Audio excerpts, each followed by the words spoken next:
Suatu saat nanti kita di mahsyar itu kan perilaku kita disyuting Allah, direkam, video kamu itu direkam. Pas direkam kowe muni duit untuk duit girang, untuk bojo girang, pokoknya untuk yang duniawi itu girang. Bareng bar salat biasa-biasa wae. Terus kita takoki pangeran, "Jong kowe bar salat biasa wae, bareng untuk duit kok girang? Penting di duit mbek salat." Saya berkali-kali ngaji bilang karena kenangan terbaik kita ketika ning donya yo tahu salat. Jadi nak disyuting pangeran sampeyan ketemu pangeran kan pantes. Ning donya tahu salat, tahu sujud kan keren.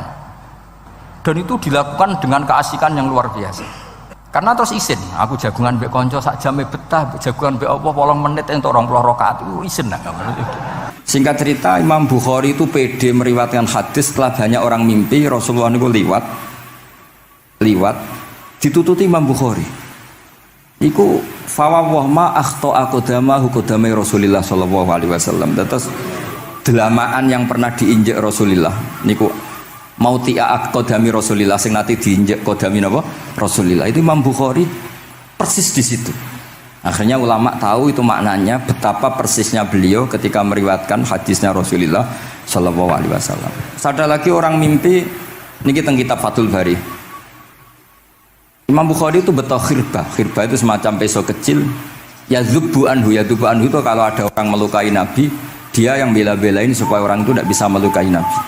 Dan itu ditakwil oleh ulama bahwa beliau yang nanti akan mensortir al-ahadis al-maudu'ah, dibuang semua, nggak boleh dinisbatkan kepada Rasulullah Shallallahu Alaihi Wasallam. Jadi kamane itu jasa-jasanipun Imam Bukhari.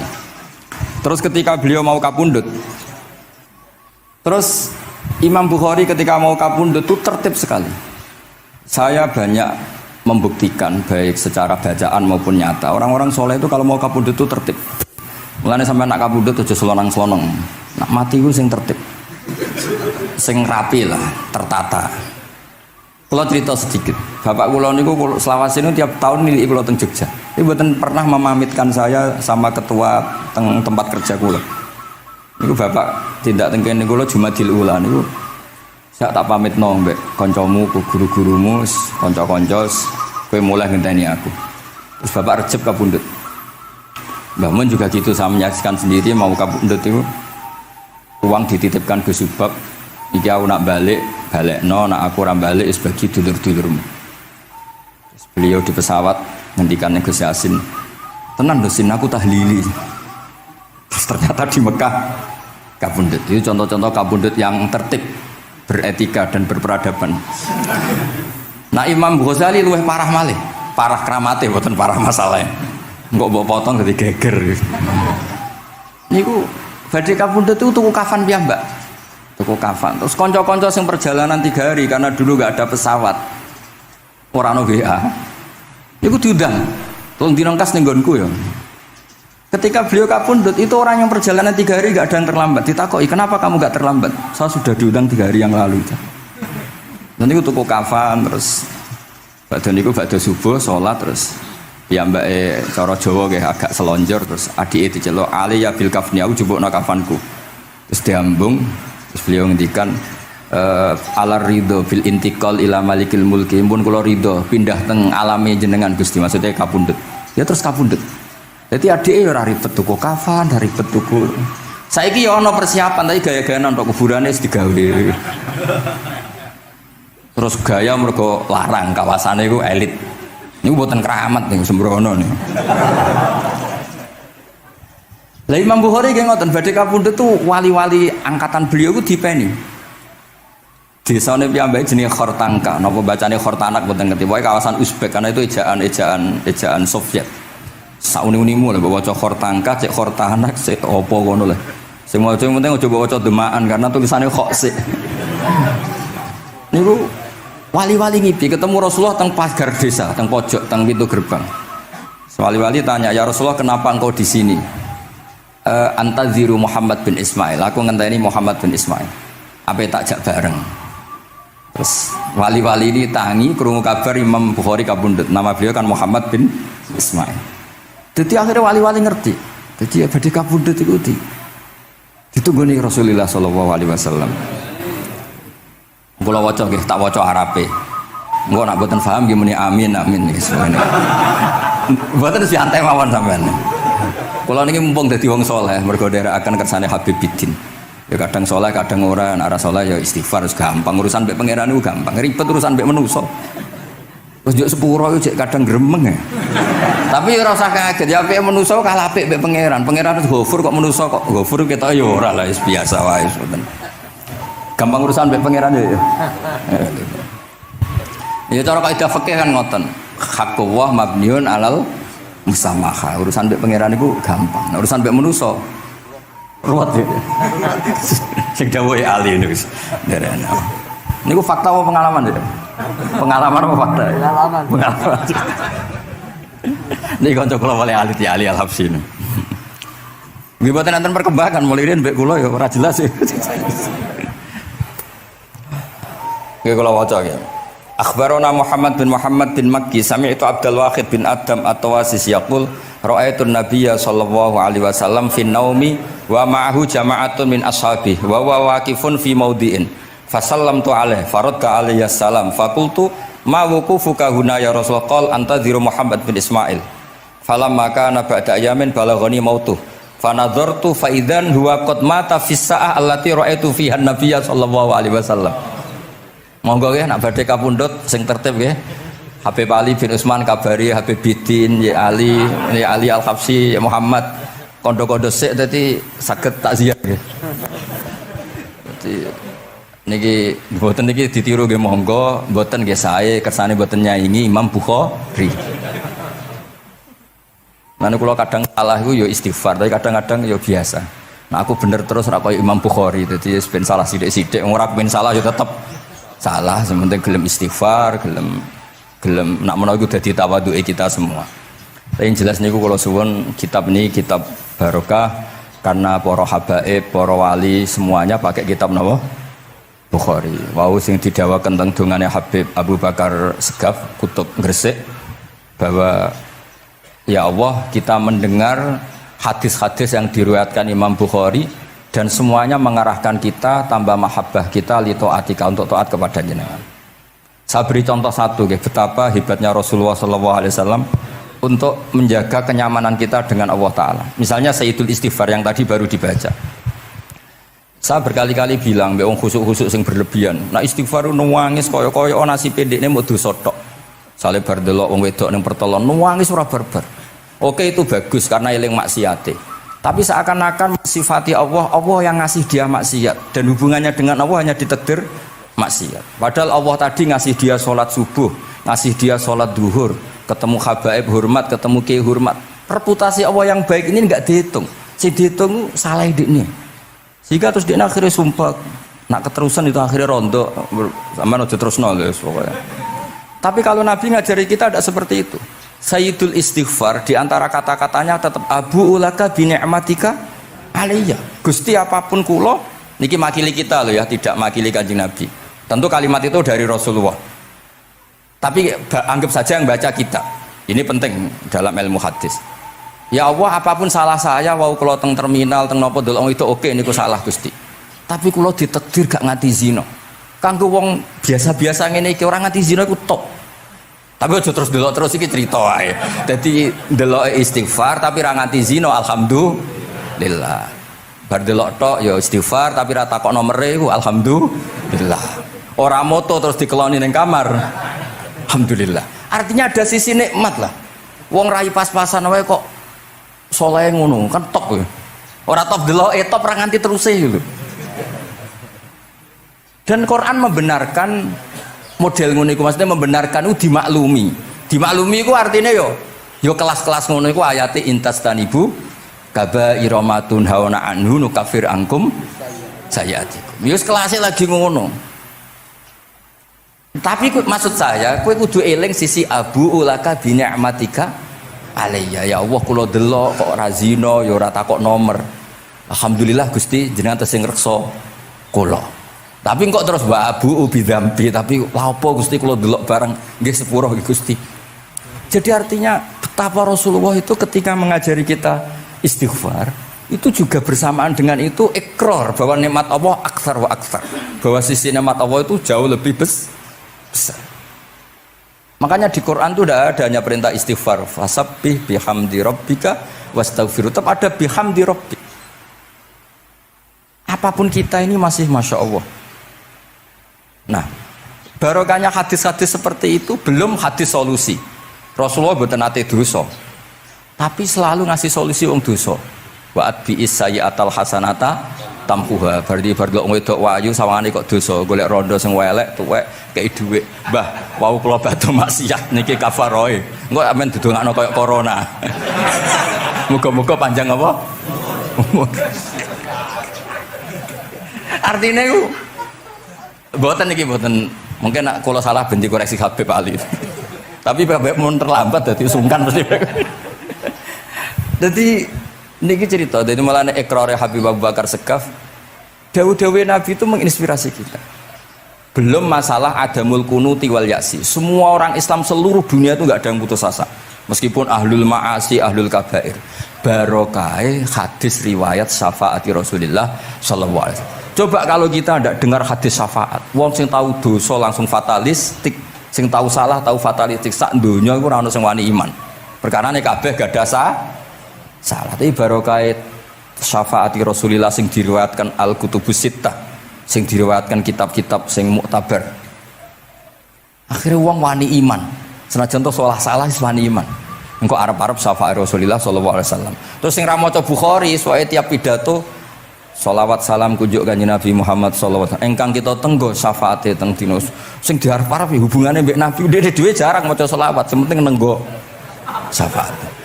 Wis ngono lah, sing penting ku ndadekno iman biwujudis syafaat. Wah niku terakhirin tentang Isra Mi'raj. Ono kata-kata mungkin Gus Apang nyanyine mari sedilo mungkin. Nah, niki kitab Fathul Bari tentang Mi'raj, niki kan tesih Isra Mi'raj.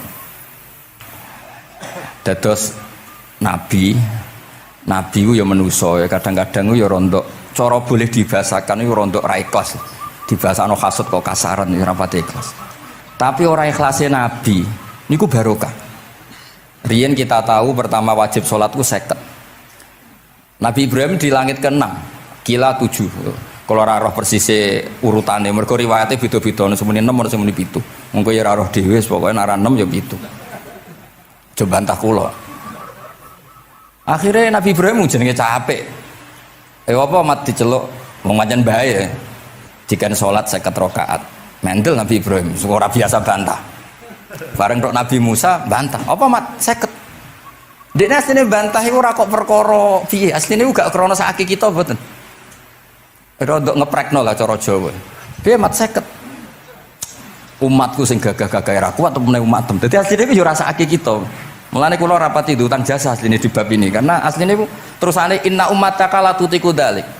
Umatmu ora kuat. Wong Bani Israil umatku sing gandengan gagah-gagah ra kuat apa meneh umatmu.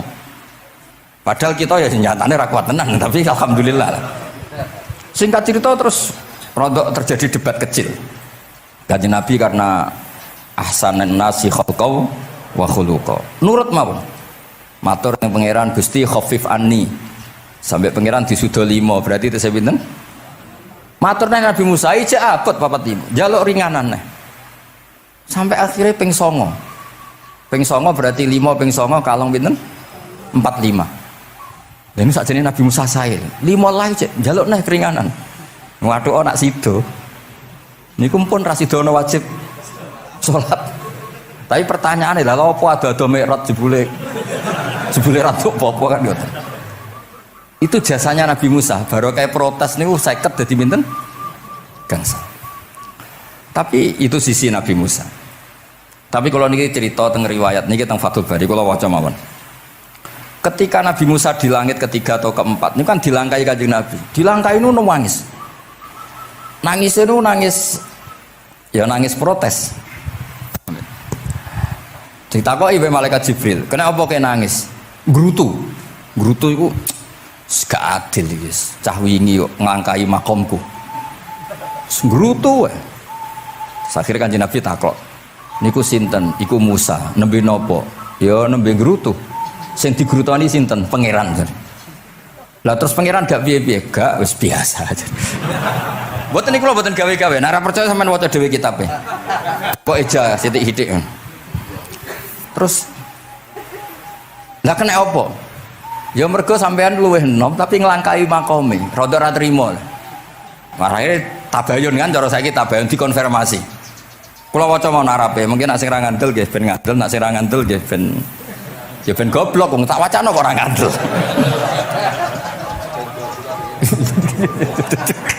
Dari ali.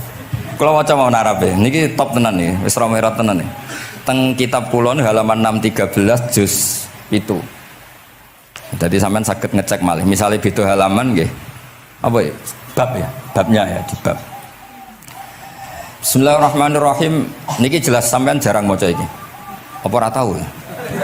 Jarang ora tahu parah deh. Parah gak nate. Niki kanca kula mulai alit niki teng sarang. Jadi kula niku de kanca Habib Zain niki kanca mulai alit.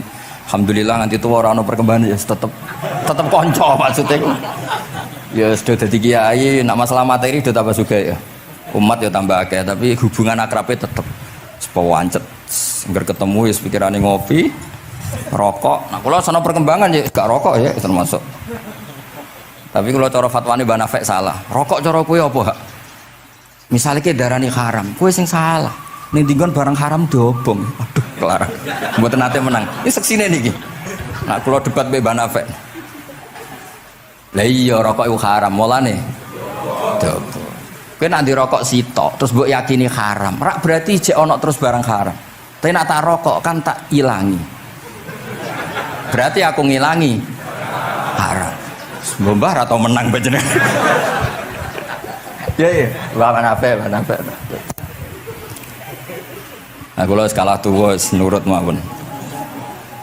Ini alhamdulillah niki majelis kula seneng sangat ditunggoni para habaib saged nderekaken kersane Habibiddin. Kula nggih ora ngrasa paling bener wong dikongkon mawon. Tapi kelirune insyaallah ora nganti 1%, 0,0 sekian persen pantes-pantes sih. Ya kudu kudu ngono. Kula waos nggih. Bismillahirrahmanirrahim. Ketika Nabi sinten? Musa ya, kesalib Nabi Muhammad sallallahu alaihi wasallam niku nangis.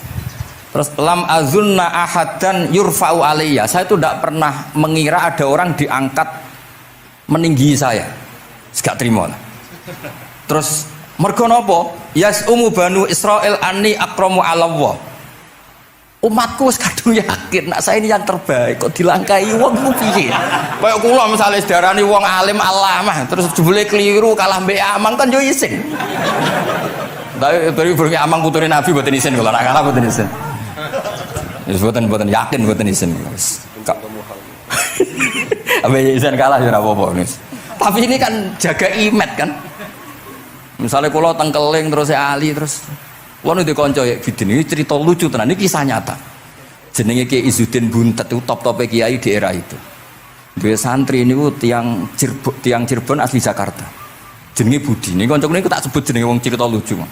Dia itu bangga dengan kiainya karena orang Jakarta. Iku mergo anggere kiai mek Kiai Izzuddin ku nyucuk. Bangga nek mergo kiai ini ra ono sing ngalahno. Kabeh kiai sak kawasan kono iku nyucuk. Suatu saat ana pengajian ngaturi Mbah Mun ya Mbah Maimun Zubair. Kiai Izzuddin nanti mondok sarang. Bareng wonten Mbah Mun Kiai Izzuddin nyucuk. Niku bocah niku teng tingkat 2. Aduh kiai ku keok. Gak terima.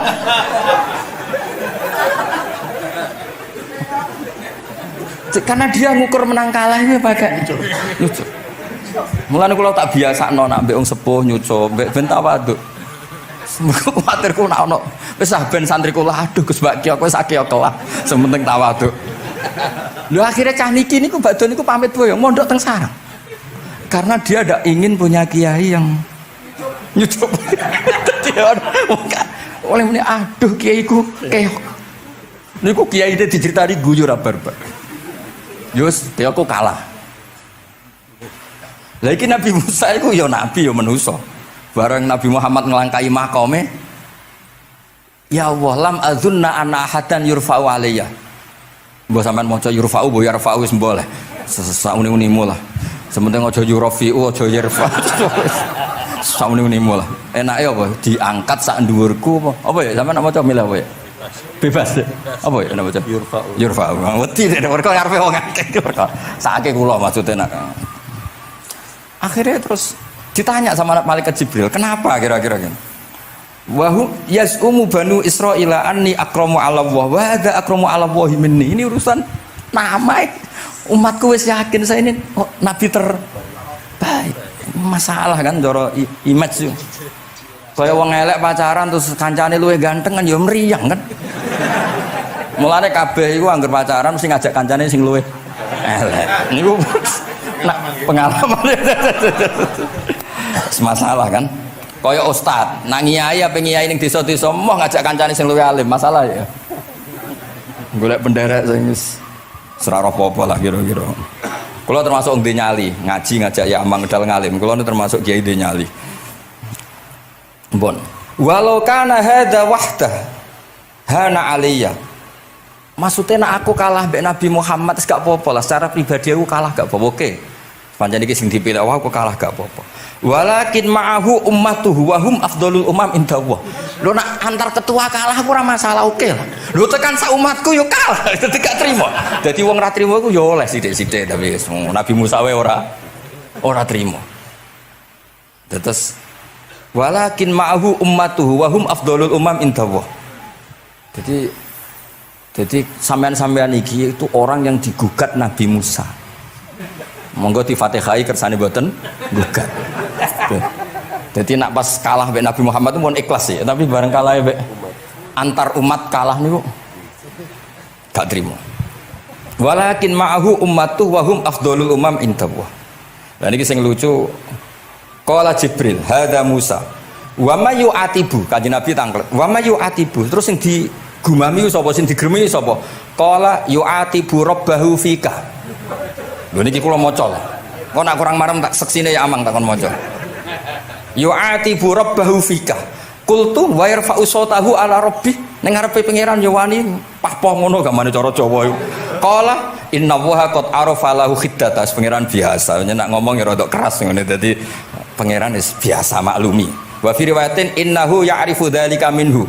Allah kenal banget. Ini jenis wong protes iku wis kenal banget. Terus, nah ini terus mulai analisis ulama. Qala ulama lam yakun buka Musa hasadan ma'adallah fa innal hasad fi dzalikal alam manzu'an ahadil mu'minin fa kaifa biman istafahu wa ta'ala bal kana asafan ala ma fatahu minal ajri alladhi yatarattab larfud. Ini kan analisis walhasil hakikate Nabi Musa mboten hasud tapi ya serapati siap kalah wae dan niku ya normal wae wong manusa. Semoga nak sampean ra siap kalah mbek kula nggih saged maos Bukhari, saged maos Fathul Bari. Nah, misalnya kepeksa ya eling salah ya aja eling bener. Tapi sampean kok nantang Qur'ane nak salah ditulis sito, nak bener ditulis 10. Mulane kalau nak salah ya kira-kira jek duwe 9 lah. Mergi 10 dikurangi pinten? Setunggal. Tapi mboten penting lah. Sing penting niki kula cerita. Kula seneng mboten krana ngrasa paling bener mboten, saged nderekaken kersane Habib Bidin, para habaib, para kiai. Kula posisi makmur diminta kula suwun niki nambahaken mahabbah kita teng Rasulullah sallallahu alaihi wasallam. Apalagi tadi saya minta ijazah Habib Bidin karena dapat ijazah dari Habib Salim bin Umar bin Muhammad Asgaf, ijazah dari Habib Abu Bakar Segaf tentang doa Khatmul Bukhari, dan tadi doa yang luar biasa. Jadi saya pastikan bahwa kita seperti ini tuh barokahnya riwayat sahihah. Andaikan kita ngikuti riwayat misalnya murtakibul kabirah itu kafir, orang melakukan dosa itu kafir, kayak apa umat Islam akan habis, karena semuanya yang pernah salah akan merasa kafir dan merasa repot. Ini barokah ahadisus syafa'ah, barokahnya ya pokoknya akhirnya semuanya punya harapan nanti ketemu Allah itu untuk syafaat. Barokah itu harapan mereka tetap jaga iman, jaga kebaikan-kebaikannya, enak menowo, semua itu bisa menghapus kesalahan. Jadi agama ini selalu datang bawa solusi. Oke, semua manusia kulubani Adam khotoun, semua potensi salah. Al-insan makhluk khoto apa? Tapi Nabi ngasih solusinya. Wa'at bi'is sayyi'atal hasanata tamhuha. Atau kalau di Quran innal hasanat yudhibnas sayyi'at. Dan ini membantu kita, menguatkan kita. Bahkan ada beberapa riwayat yang mangkola lewat dakhalal jannah, terus macam-macam lah, wa in zana wa in sarqa macam. Bukan pernah kita tidak pernah mensyariatkan hal-hal yang buruk, pasti tidak pernah. Tapi jangan pula yang pernah buruk kemudian ditutup pintu tobatnya, tidak seperti itu agama. pintu tobat tetap maftuh sampai apa matahari apa terbit dari barat. Terus niki kula maos teng kitab kula niki kersane niki seksine ben loro niki ya amang takkan maca muliyas umu bani ben ya ben barokah. Iki muliyas umu bani Israil. Yas umu bani Israil. Bener. Bismillahirrahmanirrahim. Qala Musa yaz'umu banu Israila anni akramu 'ala Allah wa hadha akramu 'ala Allah minni. Zada al-Umawi fi riwayatihi walau kana hadha wahdahu hana 'alayya walakin ma'ahu ummatuhu wa hum afdalul umami 'inda Allah wa fi riwayati Abi Ubaidah.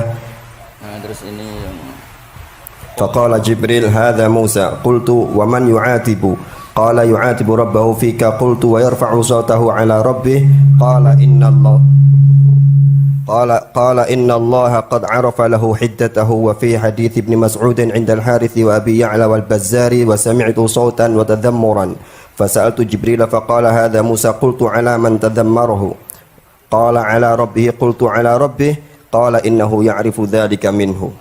Innahu ya'rifu dzalika. Ini yang terakhir barokahnya kitab Bukhari juga kita maklumi ya, meskipun sifatnya hanya maklumi. Kalau ada orang satpam, macak satpam sholat, petugas SPBU ketika dengan seragam SPBU gini apa? Sholat. Meskipun kita yakin berpakaian ahsanil ahwal, kados jubah, amamah itu sunat. Kita yakin seyakin-yakinnya. Tapi barokahnya Imam Bukhari, kemudian kita tahu bahwa komunitas kita, pantasnya penjaga SPBU macak piye, penjaga napa Indomaret itu macak piye, satpam pancete macak piye. Terus ketika kalau sholat itu piye? Ini saya beri contoh. Bismillahirrahmanirrahim. Ini halaman 75 di bab sholat kitab Bukhari juz 1. Haddatsana Ahmad bin Yunus, haddatsana Asim bin Muhammad, haddatsani Waqid bin Muhammad an Muhammad bin Munkadir qol shalla Jabirun fi izarin qad aqadahu min qibali qafahu wa siyabuhu mawdu'atun alal misjab. Qala lahu qailun tusalli fi izarin wahid qal innama sana'tu dzalikal yarani ahmaku misluk wa aina ma kana lahu saubani ala ahdi Rasulillah sallallahu alaihi wasallam. Jadi Jabir itu salat sarungan tok, ora klambenan, ora nganggo kethu, ora nganggo popo, kak sarungan tok ditalekno gulune. Lah era tabi'in wis salate wis resmi-resmi. Lho jenengan sahabat kok salat ngoten. Ben wong koyo kowe roh, nak salat ngene iki wis sah. Nah barokahnya itu kita ngerti auratul rajul tuh kayak apa? Andai kan tidak ada peristiwa itu, maka pakaian yang dipakai Nabi dan sahabat dikira syarat sahnya sholat, sehingga semuanya harus seragam seperti itu. Tapi barokahnya pernah ada sholat seperti itu, kita tahu mana auratul rajul yang harus ditutup ketika sholat. Itu ya barokahnya riwayatnya Imam Bukhari. Terus beliau meriwayatkan qalat Ummu Hani iltahafan Nabi sallallahu alaihi wasallam bisaubin wa khalafa baina tarafaihi ala atikaihi. Terus ini ada riwayat lagi an Umar bin Abi Salamah annahu an nabiyya yusalli fi saubin wahid fi baiti Ummi Salamah qad alqa tarafaihi ala atikaihi. Oke, jadi kita sepakat sholat yang baik pakai ahsanis siyab, pakai formal, tapi tetap ada standar siapapun boleh sholat dengan pakaian yang asal nutupi aurat. Barokahnya ada riwayat seperti itu. Lagi-lagi riwayat ini berkah sekali. Makanya kalau matur nuwun sangat dan sangat hormat adat-adat para habaib yang selalu khataman Bukhari, adat-adat kita yang selalu baca kitab-kitab apa madaih, kitab-kitab semuanya kita harus syukur, semuanya itu mengawal mazhab ahli sunnah wal jamaah. Dan saya baca seperti ini, kenapa saya bawa kitabnya, biar yang punya kitab bisa nyari di kitab masing-masing. Semoga hanya beda halaman, bukan saya punya Bukhari sampean punya kitab yang enggak Bukhari. Maksudnya tuh dua ini buku ini ngomong. Jadi jelas gitu. Terus adnal ahwal, misalnya pakaian minimal seperti itu penting. Supaya akhirnya ada orang satpam sholat pakai pakaian satpam ya tidak janggal, ada yang pegawai SPBU sholat gitu tidak janggal, karena sahabat Jabir ini pernah menunjukkan di depan umum sholat seperti itu supaya menunjukkan kadar aurat mana yang harus Andai kan tidak pernah ada peristiwa Jabir dan Rasulullah selalu sholat ala ahsanil ahwal, sahabat misalnya ala ahsanil ahwal, pasti seperti itu dikira syarat sah, dan itu akhirnya umat masa pakai SPBU macak ngono, satpam macak ngono, barang kiai teko sing kiai sing ndi wong macake padha kan ya ribet. Jadi kabeh iku berdasar napa ilmu. Quran itu turun itu kan mustameknya, pendengarnya itu zaman itu kan orang kafir semua. Makanya pertanyaannya itu untuk jadi ahli tafsir itu syaratnya ada enggak? Ya syaratnya ada, harus paham itu. Lalu syaratnya paham itu apa? Untuk Quran itu syaratnya satu, ya dapat hidayat itu. Karena kalau kita pakai standar apapun itu tidak bisa. Karena banyak orang kafir dulu karena punya pengetahuan yang baik tentang uslubul kalamil Arab, itu Quran turun itu memahami dan faham. Ini termasuk yang diceritakan Shahibus Shahih, yaitu Imam Bukhari. Imam Bukhari itu cerita ada orang namanya Jubair bin Mut'im, itu kafir. Saya ulang lagi ya, Jubair bin Mut'im itu kafir. Dia datang ke Madinah untuk negosiasi Asra Badrin, tawanan perang Badar. Delalah pas itu Rasulullah SAW memimpin sholat maghrib, baca surat Wattur wa kitabim mastur fi raqim mansyur. Si Jubair ini mendengarkan terus. Mendengarkan itu kok enak. Nah dia mulai argumentasi kekafirannya terganggu, logika kekafirannya terganggu. Itu ketika Allah mulai mempertanyakan am khuliqu min ghairi syai'in. Kalau kalian merasa Tuhan, mbok kamu itu merasa hidup tanpa pencipta. Ya sudah, kalau kalian merasa Tuhan sebagai subjek, sebagai aktor sejarah, kalian harus khuliqu min ghairi syai'in. Manusia itu diciptakan tanpa pencipta. Atau amhumul khaliqun, atau kalian memang pencipta. Lalu kalau kalian pencipta, pertanyaannya Allah, am khalaqus samawati wal ard, apa kalian semua atau mereka yang kafir itu pencipta langit dan bumi? Terus bala yuqinun, pasti mereka tidak pernah berpikir sebagai pencipta langit dan bumi. Walhasil ketika surat itu selesai dibaca, Jubair bin Mut'im langsung menemui Rasulullah SAW. Terus dia masuk Islam. Ya, terus dia masuk apa? Islam. Ini bukti bahwa Quran itu bisa difahami orang kafir dan bisa menjadi sababul hidayah. Sebab itu saya pastikan jika Quran itu dikaji orang non muslim dengan niat belajar, itu harus diberi hak. Wa in ahadum minal musyrikin astajaroka fa ajirhu hatta yasma'a kalam Allah summa ablihu ma'manah. Jika ada orang kafir minta akad aman supaya dia bisa belajar Quran, harus diberi hak. Karena awal-awal Quran itu saking fasohahnya, saking jameknya, saking jelasnya, bahkan aslama Umar mergo bistimaihi atau bisamaihi ayat Al-Quran. Wa kadzalika aslama Jubair bin Mut'im juga ketika mendengar ayat Quran. Pertanyaannya kan, dia ketika mendengar itu muslim apa masih kafir? Masih apa? Kafir. Dan aslama setelah mendengarkan ayat apa? Quran. Ya, ini nanti saya terangkan secara logika mukjizatnya. Terus ini sekaligus pamit kalian pengurus menara, juga utamanya Pak Najib, ya Haji Najib. Saya akan suasananya ngaji seperti ini, dan insya Allah selalu pakai Bukhari di bab Fadhailul Quran atau Mukjizatul Quran. Nanti setelah niki do ngopi mulai uteke itu merap. Ning Jawa iku ribet niki, cara disiplin ngaji wis kriminal. Kok ana kopi ana ngaji, mesti wong eling kopi sik. Sajane cara disiplin ngaji kriminal. Tapi wong niki boten disiplin dadi nggih pun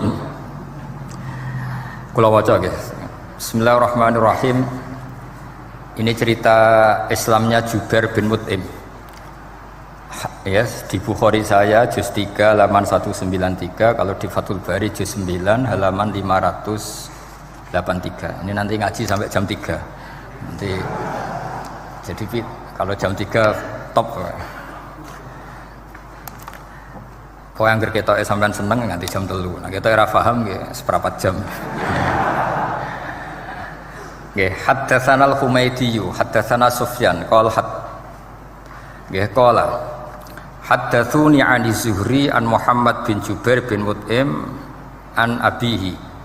Qala sami'tu an-nabiyya sallallahu alaihi wasallam yaqra'u fil maghrib bit-tur. Falamma balagha hadhil ayat am khuliqu min ghairi syai'in am humul khaliqun. Terus am khalaqus samawati wal ard bal la yuqinun am indahum khazainu rabbika am humul musaytirun. Kada qalbi ayatiron. Kada meh-meh apa qalbi ati ingsun iku ayatira yen to terbang apa qalbi. Hampir hatiku itu hilang, nyaliku sebagai orang kafir itu hilang karena argumentasi saya kalah. Kalah itu ya kalah. Jadi karena Allah itu sangat rasional. Saya berkali-kali kalau ngaji bilang Allah itu zat paling fair, paling kalau boleh dibahasakan tuh ngajak kita sangat-sangat rasional. Saya berkali-kali ngaji bilang untuk menafikan Tuhan selain Allah itu Allah cara nantang itu sederhana sekali. Qul ara'aytum ma tad'una min dunillah aruni madza khalaqu minal ardi am lahum syirkun fis samawat. Kalau kalian punya Tuhan selain saya, kata Allah tidak apa-apa. Asal yang kamu tuhankan itu punya reputasi lah. Ketika aku bangun langit itu ya urun-urun tau apa gitu. Melok gawe langit ora, urun semen ora, kok melok jadi pangeran piye gitu. Jadi aruni. Yang kamu pertuhankan Fir'aun Namrud ketika aku bikin bumi itu di mana? Kan tidak ikut. Tahu-tahu lahir di bumi, tahu-tahu sebagai Tuhan. Ini apa-apaan itu. Jadi aruni madza khalaqu minal ardi am lahum syirkun fis sama. Jadi kalau kata Allah, ini yang pikirannya Jubair bin Mut'im, enggak apa-apa kamu tuhankan selain saya kata Allah, tapi am khalaqus samawati wal ard. Apa Lata Uzza Hubal punya reputasi menciptakan langit bumi. Enggak kan balayukinun. Lalu Namrud, Fir'aun dan sebagainya am khuliqu min ghairi syai'in. Apa mereka itu lahir sendiri tanpa pencipta? Enggak juga kan? Nah, logika-logika itulah yang menjadikan Jubair bin Mut'im, Sayyidina Umar, Khalid bin Walid banyak yang menjadi masuk napa? Islam. Tapi logika yang dibangun Quran ini kita sudah mulai lupa. Karena tadi surat iki kasihate ngene, sakake Quran. Waqiah mari di duwe, Ra'at nyepet wong mati kan sudah kasihate itu sudah. Jadi bayan arah mati-mati diwacana surat napa? Ra'at. Dia lupa secara fikih itu hukumnya gimana itu? Apa qatil enggak itu? Ada orang mau mati tidak mati-mati, kamu bacakan Ra'at langsung mati. Ini pembacanya ini qatil apa enggak? Ini harus dibahsul masail di Masjid Menara. Karena sebelum dibacakan Ra'at itu enggak mati-mati, setelah dibacakan mati. Ini kategorinya itu qatlun amdul khata apa khata sibul khata apa. Jadi Quran itu menjadi hilang mukjizatnya kalau kita terus ngomong kasiat ya. Waqiah terus mari di duwe. Ra'at nyepet nawang napa? Mati. Terus surat Baqarah itu mari tolak napa? Apa terkenalin? Tolak sandat ya? Ya sebetulnya enggak apa-apa tapi yo sakake Qur'ane lah, jangan ya tetap fungsi dasar Quran ya dabaru napa? Ayat. Mungkin kalau terangkan. Di sini kada qalbi ayatira. Kula waos ya tengene Fathul Bari. Ka'annahu inzi'ajun inda sama'i hadil ayat atau inda sima'i hadil ayat. Kalau maca 2 kali karena kalau sampean di guru sing macane simak. Guruku maca simak Gus Bak sama tak waca ping pindho inda sama'i hadil ayat untuk inda sima'i hadil ayat. Li fahmihi ma'naha wa ma'rifatihi bima tadammanathu. Fa fahima al hujjata fastadrakaha billati fi tabih. Wa dzalika min qawlihi am khuliqu min ghairi syai'in. Terus sampai am khuliqu al makna am khuliqu min ghairi khaliqin wa dzalika la yajuzu. Terus li anna ma la wujuda lahu kaifa yakhluq wa idza batalal wajhani qamatil hujjatu alaihim bi anna lahum khaliqan.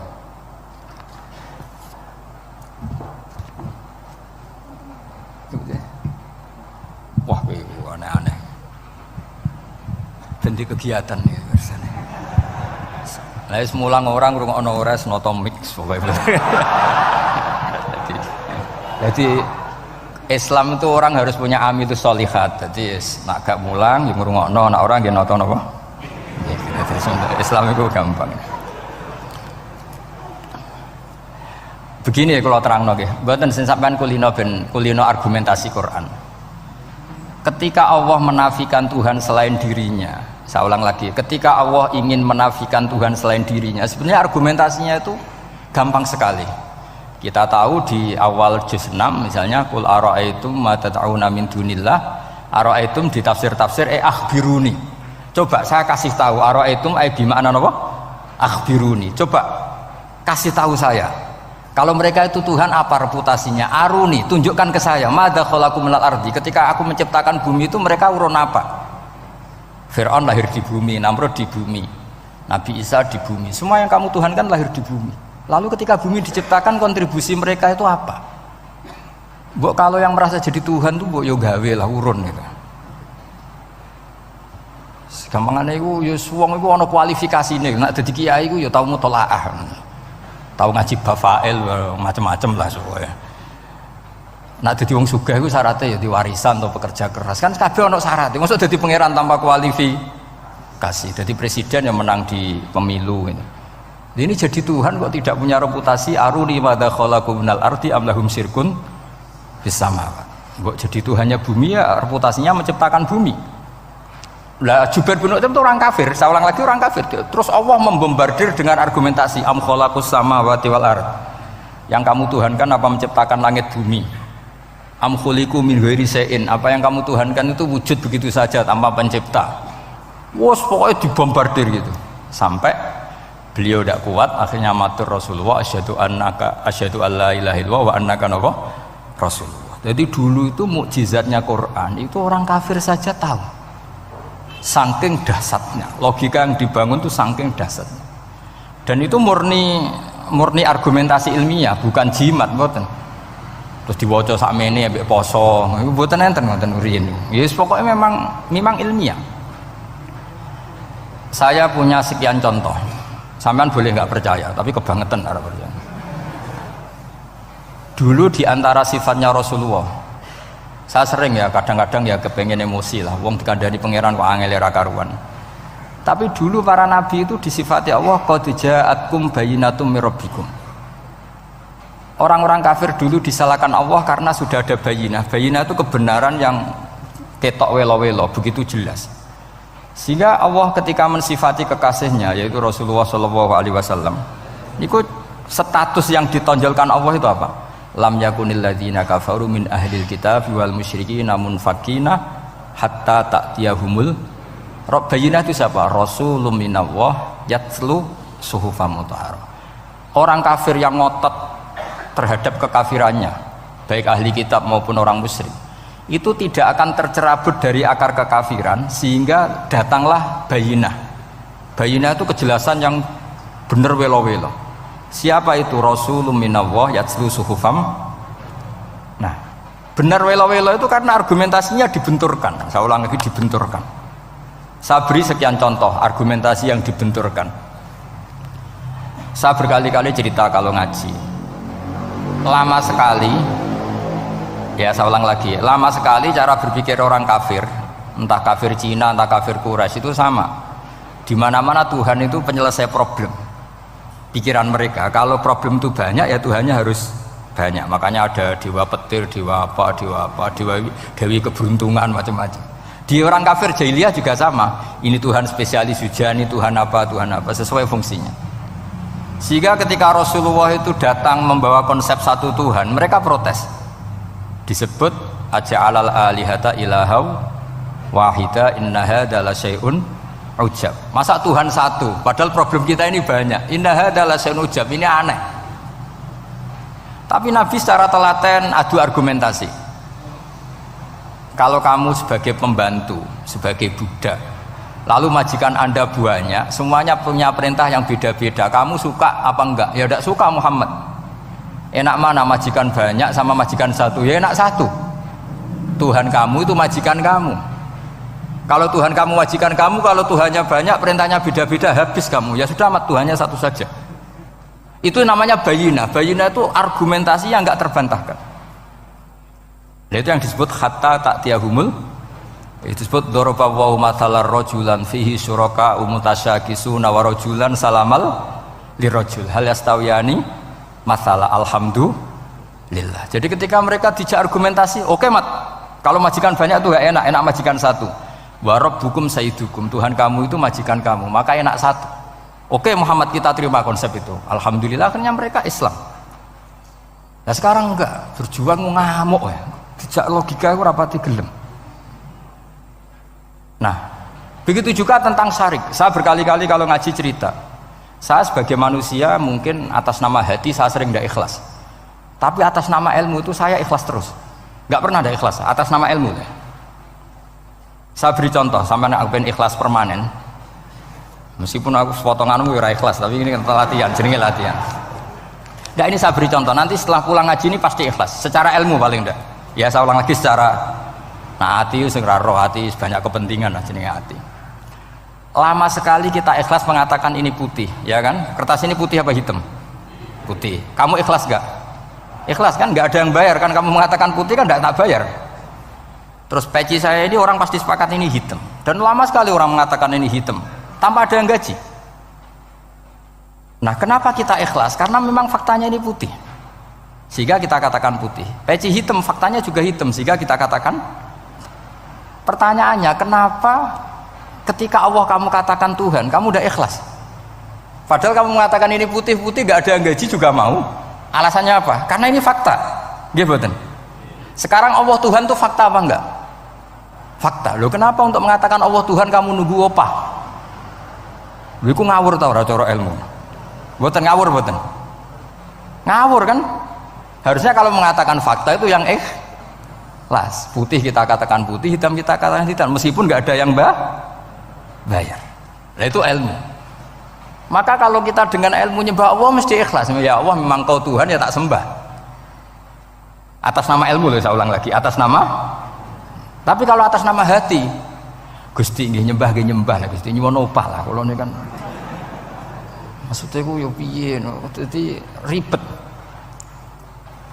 Makanya di bab fakta itu Allah ngendikan waman azlamu mimman abadani li jannatin aw narin laulam akhluq jannatan wala naron alam akun ahlan al-uto'ah. Siapa yang lebih zalim ketimbang orang yang menyembah saya yang karena takut surga atau ingin masuk surga atau takut neraka. Andaikan saya sebagai Tuhan tidak menciptakan surga atau neraka, apa terus saya tidak dituhankan? Umpama pangeran raga swarga neraka tetap pangeran tora, tetap pangeran kan? Jadi ilmu itu beda dengan rasa, ilmu itu pasti objektif.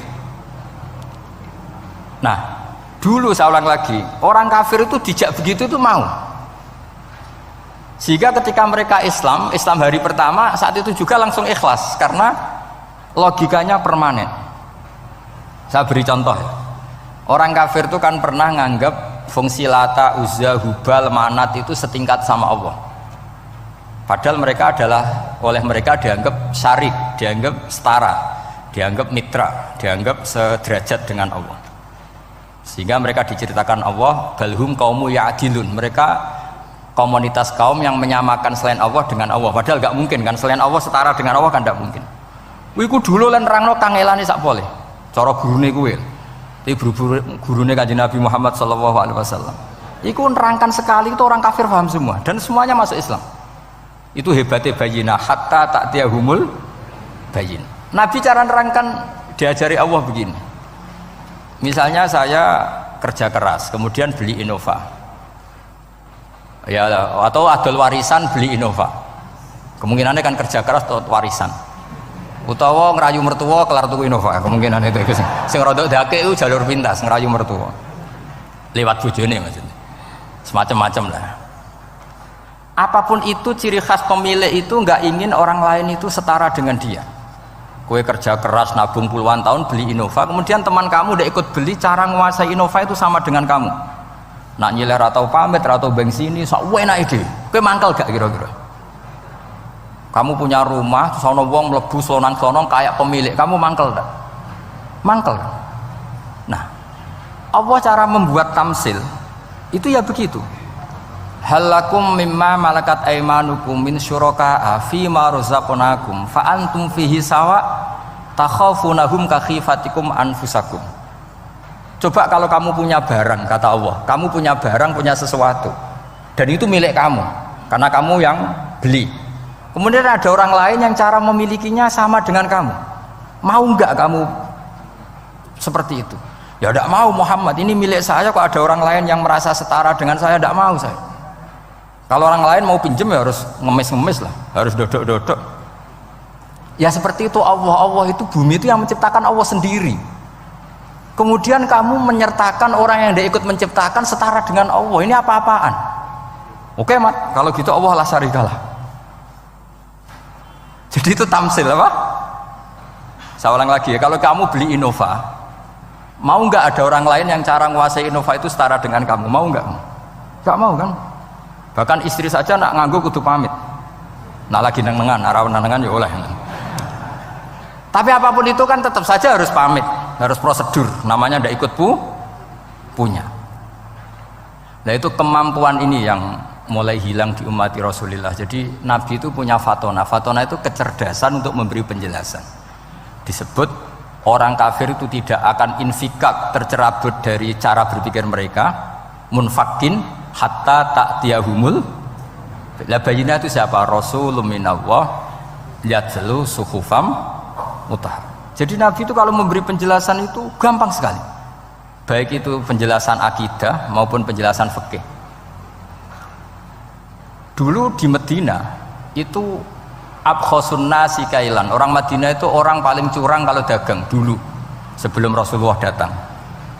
Sehingga misalnya mau beli pelem itu mangga itu, pentil ya dihitung pelem. Jadi busron itu kurma pentil ya dihitung kurma. Misalnya kulaan pari hijau hijau wis dituku, padahal urung jelas jadi padi. Nah nanti kalau kena badai angin ya sudah, apa itu uang itu nggak kembali.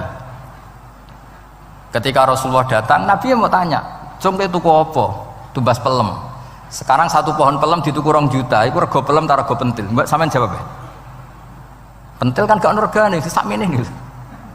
Ndak ketika dibayar 2 juta itu rego pentil apa rego pelem? Pentil lho mboten.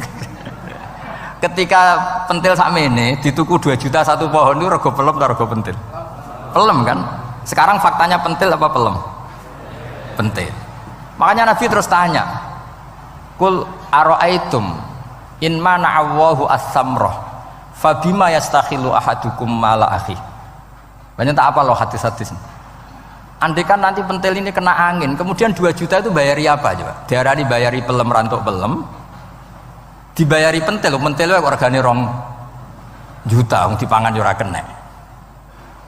Akhirnya wong Madinah sadar betapa buruknya sistem perdagangan mereka. Wong pentil kok diregani 2 juta. Semenjak itu ada fikih boleh jual pentil itu ba'da budui sholahiyah, setelah jelas-jelas jadi pelem. Paham ya? Dan Nabi cara nerangkan gampang, fabima yastakhillu ahadukum mala akhi. Lalu alasan halal itu apa? Kamu mengambil uang 2 juta atas nama apa? Atas nama pelem ya Rasul, di peleme. Atas nama pentil, mosok pentil regane 2 juta. Jadi akhirnya orang Madinah sadar semenjak itu tidak jual buah-buahan qabla budui sholahiyah, sebelum kelihatan berstatus napa? Samroh buah. Jadi Nabi itu orang yang kalau menjelaskan itu gampang sekali. Dulu itu Nabi pernah dibully orang Bedui. Nabi pernah ngendikan la adwa wala tiarota wala hamah, tidak ada penyakit menular. Ya ada orang Bedui itu iseng itu ya iseng. Ada unta gudiken, dijejero unta waras. Akhirnya sing waras melok gudiken. Si Bedui ya rada kurang ajar. Rasulullah ditimbali, ya rada kacau ngene. Alhamdulillah gak wong kudus nih. Ya Rasulullah, katanya engkau tidak ada penyakit menular. Ini onta ini tidak gudiken, tak jejeri yang gudiken ikut gudiken. Terus Nabi banget pinter ya. Dikira Nabi itu kan kalah ya. Nabi jawabannya enak. Faman a'dal awwala. Semua rawi membaca al awwala. Faman Fam mongko te sapa ada maringi nular sapa man al awala sing pertama. Ya nek iki jarimu ketularan iki, lha iki ketularan sapa? Sing pertama gudiken. Wah iku asli lah ya maksudku ya sing iki. Jadi Nabi itu gak pernah kalah kalau argumentasi. Nah sekarang banyak umatnya Nabi, tambah soleh itu tambah rapat iso mikir biasanya. Makanya Mbah Mun terkenal bikin jargon zada khuzuan zada jalan ini. Karena kemampuan fatona itu juga harus diwaris. Saya beri contoh, ini ngaji hujjah, ini masih ngaji tentang Quran. Biar kamu tahu kualitas Quran itu mukjiz betul. Ini tak bacakan dua kitab, yang permanen itu Bukhari. Saya bawa usul fikih yang dikarang Abu Bakar Al-Baqilani, gurunya Imam Haromen. Jadi mbah gurunya Imam Ghazali. Imam Ghazali ngaji Imam Haromen, Imam Haromen ngaji namanya Syekh Abu Bakar Al-Baqilani. Itu orang top, orang terkenal sekali. Itu ngarang kitab namanya I'jazul Quran, itu yang dipakai hampir semua ulama itu. Saya pernah belajar itu pas musim haji. Saking sakralnya kitab itu tak baca berkali-kali pas musim haji, I'jazul Quran. Orang kafir itu kan otaknya sudah error, tapi kandanannya angel. Dan itu kalau kita salah ngelola argumen itu bisa kalah ya. Saya beri contoh ya. Ketika Nabi Musa memaklumatkan sebagai nabi, itu Fir'aun tanya, "Wa ma Rabbul Alamin?" Lalu Tuhan Rabbul Alamin itu siapa? Jawabnya Musa ge normatif, Rabbus samawati wal ard, yang nuhani langit dan bumi. Fir'aun enak aja, gampang. Ma'alimtu lakum min ilahin ghairi. Saya jalan-jalan kemana-mana yang dituhankan di bumi saya, berarti ya saya Tuhan. Soal kemungkinan Tuhan di langit, terus Haman dipanggil. Haman itu arsitekturnya Fir'aun. Ya Haman ibnili sorkhal ali abluhul asbab samawati fa'attali'a ila ilahi Musa. Haman, bikinkan piramida yang tinggi supaya saya bisa melihat Fir'aun. Tuhannya siapa? Musa. Wa inni la'adzunuhu kadziba.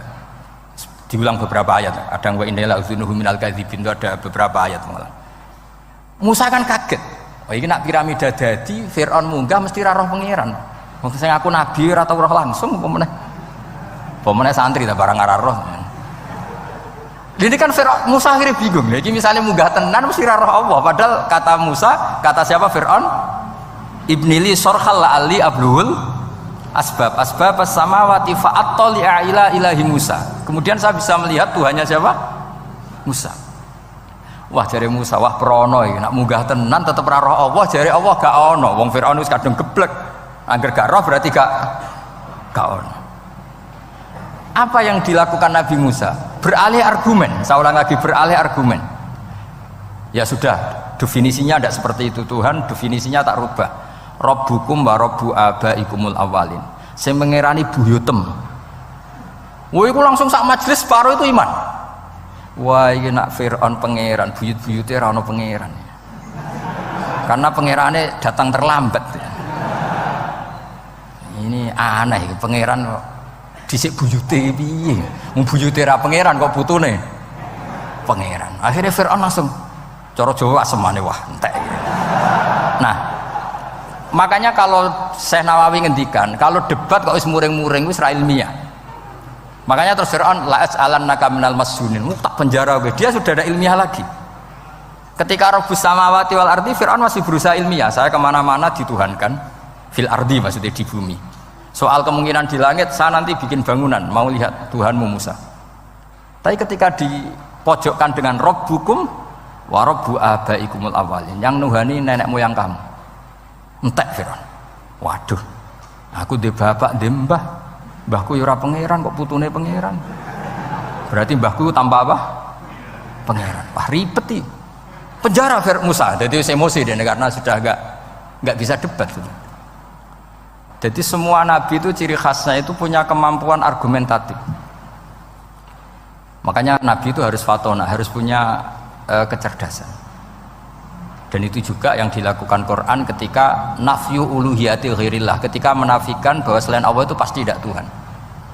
Ya tadi, kalau Allah itu punya pesaing sebagai Tuhan, ya namanya Tuhan, reputasinya ya aruri madza khalaqu minal ardi am lahum syirkun fis samawat. Mungkin kalau orang-orang tajwid hanya nekuni fis samawati tuni, itu fis samawati tuni, itu kan urusan tajwid ya. Tapi kalau kita yang ahlul makna itu nekuninya, kalau merasa Tuhan itu mbok ya punya reputasi. Di antara reputasinya itu ikut menciptakan langit dan bumi. Nah dengan demikian namanya bayinah. Bayinah itu kebenaran yang ketok welo-welo. Sehingga orang kafir itu tidak bisa berbantah-bantahan lagi. Nah, ini disebut lam yakunil ladzina kafaru min ahlil kitab wal musyrikina munfakina hatta ta'tiyahumul bayinah. Bayinah itu siapa? Rasulun minallah yatlu suhufam mutahharah. Makanya orang kafir dulu itu matur nuwun tenan mbek Islam. Mergo qad ja'atkum bayyinatum mir rabbikum. Bayinah itu harus ada. Makanya kita sekarang harus sesering mungkin bikin bayinah. Misalnya begini, saya ini kan kiai. Kiai itu kan untuk menunjukkan bahwa yang paling membahagiakan itu sholat. Ya tersiksa kita itu kita kalau tidak sholat, kita tidak sholat. Ono kiai kok tersiksa radi duwe, itu rapati kiai. Mergo berarti orang dadekno sholat itu himmah. Nah caranya gimana? Kita latih. Kita latih, misalnya begini tak, sampean tak latih. Nak sampean ora paham berarti ra kiai. Kudu paham. Nak paham berarti wis kiai. Suatu saat nanti kita di mahsyar itu kan perilaku kita disuting Allah, direkam, video kamu itu direkam. Pas direkam kayak munis duit untuk duit girang, untuk bojo girang, untuk yang duniawi itu girang. Bareng bar salat biasa-biasa wae. Terus kita takoki pangeran, jongke bar salat biasa wae, bareng untuk duit kok girang. Penting di duit mbek salat. Mau sini-sini wong, misalnya ketemu pangeran ngoten kan di sini-sini wong. Beda dengan Rasulullah. Rasulullah itu anggar radi sumpek nonton mloko ngator ngidul ngaron ngidul sampai ngendikan arifna ya Bilal, tolong saya kasih istirahat ya Bilal. Ketika Bilal datang ngetuk pintu, ya Rasulullah as-sholat, Nabi terus sempurna karena mau ketemu kekasihnya. Makanya ngendikan wa qurratu aini fis sholat, sempurna. Jenenge fis sholat itu sempurna. Saya berkali-kali ngaji bilang karena kenangan terbaik kita ketika ning donya yo tahu sholat. Jadi nak disoteng pangeran, sebenarnya ketemu pangeran kan pantas. Ning donya tahu sholat, tahu sujud kan keren. Nah, hal-hal seperti ini tuh harus dijelaskan. Sayyid Zainal Abidin itu nak sholat itu aslinya mau kepengen 2 rakaat, sholat sunat mau kepengen 2 rakaat. Tapi setelah sholat itu dia merasa ya Allah, matur nuwun jenengan kasih rezeki sholat, sehingga terus sholat lagi sebagai syukur diberi sholat 2 rakaat. Saking syukurnya sholat lagi itu gak tahu akhirnya setiap hari itu 1000 rakaat. Dan itu dilakukan dengan keasikan yang luar biasa. Karena terus isin, aku jagungan mbek konco sak jame betah, jagungan mbek apa 8 menit entuk 20 rakaat itu isin nak. Itu ya duwe isin maksudnya ya. Iki cerita wong duwe isin, nak sing mboten nggih monggo lah niki pilihan, niki cerita mawon. Sampeyan aja takok, lha Gus wae iso nglakoni itu ora, gak sopan takok kiai, paham. Ya cerita mawon. Tapi saya bisa bayangkan perasaannya orang-orang soleh. Wong nak duwe isin itu jagungan mbek kanca wae asik. Padahal kanca iki ra jelas prospeke, cara dunya ora jelas, akhirate ora jelas. Lho iki jagungan mbek Allah kok kesusu, ini makhluk model apa kan? Hamba model apa? Lho Kanjeng Nabi itu sampean tak ceritani. Garwa paling disenengi Sayyidah Aisyah. Wayu perawan. Siddiqah lare. Ini ku Sayyidah Aisyah saking kepingine dikumpuli Nabi niku nak Nabi salat malam niku turu ning ngarepe. Ya turu ning ngarep. Nabi ku mboten gaya kok sampeyan dinggon salat khusus mboten nggih salate nggih tenggene gen sarine. Masane kan kada kaji-kaji sugih ana ruang salat. Ana sajadahe, ana tasbih komedi. Gaya tok. Kalau bolak-balik dolan sugih-sugih. Monggo ku sing nggon pesolatan. Wah iso ambu malaikat blas gak ono yakin. Gaya tok wis. Aku elek-elek yo gawa Quran mambu lah, ana malaikat ora mambu lah. Potongane wis blas. Nabi ku mboten nggih sederhana sing didamel qiyamul lail nggih sing teng kamare Sayyidah Aisyah niku. Niku Sayyidah Aisyah ku jarak tulu Malang. Lha niku yo ora dibeda mek Nabi nek mun kepengin salat nggih salat mawon. Nak pas qiyam niku pas berdiri Sayyidah Aisyah ndelojor. Jebule salate diterusno, pas Nabi badhe sujud, akhirnya kakinya ditekuk. Ngekeki ruang Nabi sujud. Akhirnya kenangannya Sayyidah Aisyah, akhirnya Nabi bilang ke saya, dari ini ata'abbadu li rabbi, aku keizin. Aku tak asik mbek pangeran. Fatarabtu hawa yali hawahu. Segelem ra gelem aku ngalahno kepenginku dikumpuli Nabi mergo demi senenge Nabi mbek pangeran. Iso sampean niku tahajud ngenteni nenengan mbek bojo. Wong bojo elek kok ninggalo tahajud iki. Ah, amit tenan jelas. Dane ora bojone ayu malah ra tau napa? Tahajud. Wis musibah tenan iki, wis musibah. Nabi ku garwane ayu, Aisyah. Lho niku mboten pas teng Sauda, lho pas teng Aisyah. Lho niku sing nyekseni nak Kanjeng Nabi jumeneng nganti mlentoh niku Aisyah. Gak tau mikir kok Aisyah. Lho jajal ke bojo wayu, kok bergak tahajud. Pas rukun lho ya, nak ra rukun agak tunggale, pas rukun. Lagi agak tahu mikir, wong neng Sayyidah Aisyah pas rukun qiyamul lail nganti swaromat qadamahu nganti melentoh. Ketika dijawab, bukankah engkau sudah dimaafkan mata qadama min dzambika mata akhir? Jawab Nabi, afala akunu abdan syakur. Kayak apa? Karena tadi ketika Nabi sholat tuh asik. Siapa yang bisa menandingi keasikan seorang hamba dengan kekasihnya, yaitu Allah Ta'ala. Dan itu yang ditiru dzurriyyah-dzurriyyahnya kayak Sayyid Ali Zainal Abidin, kan sekali sholat itu asik.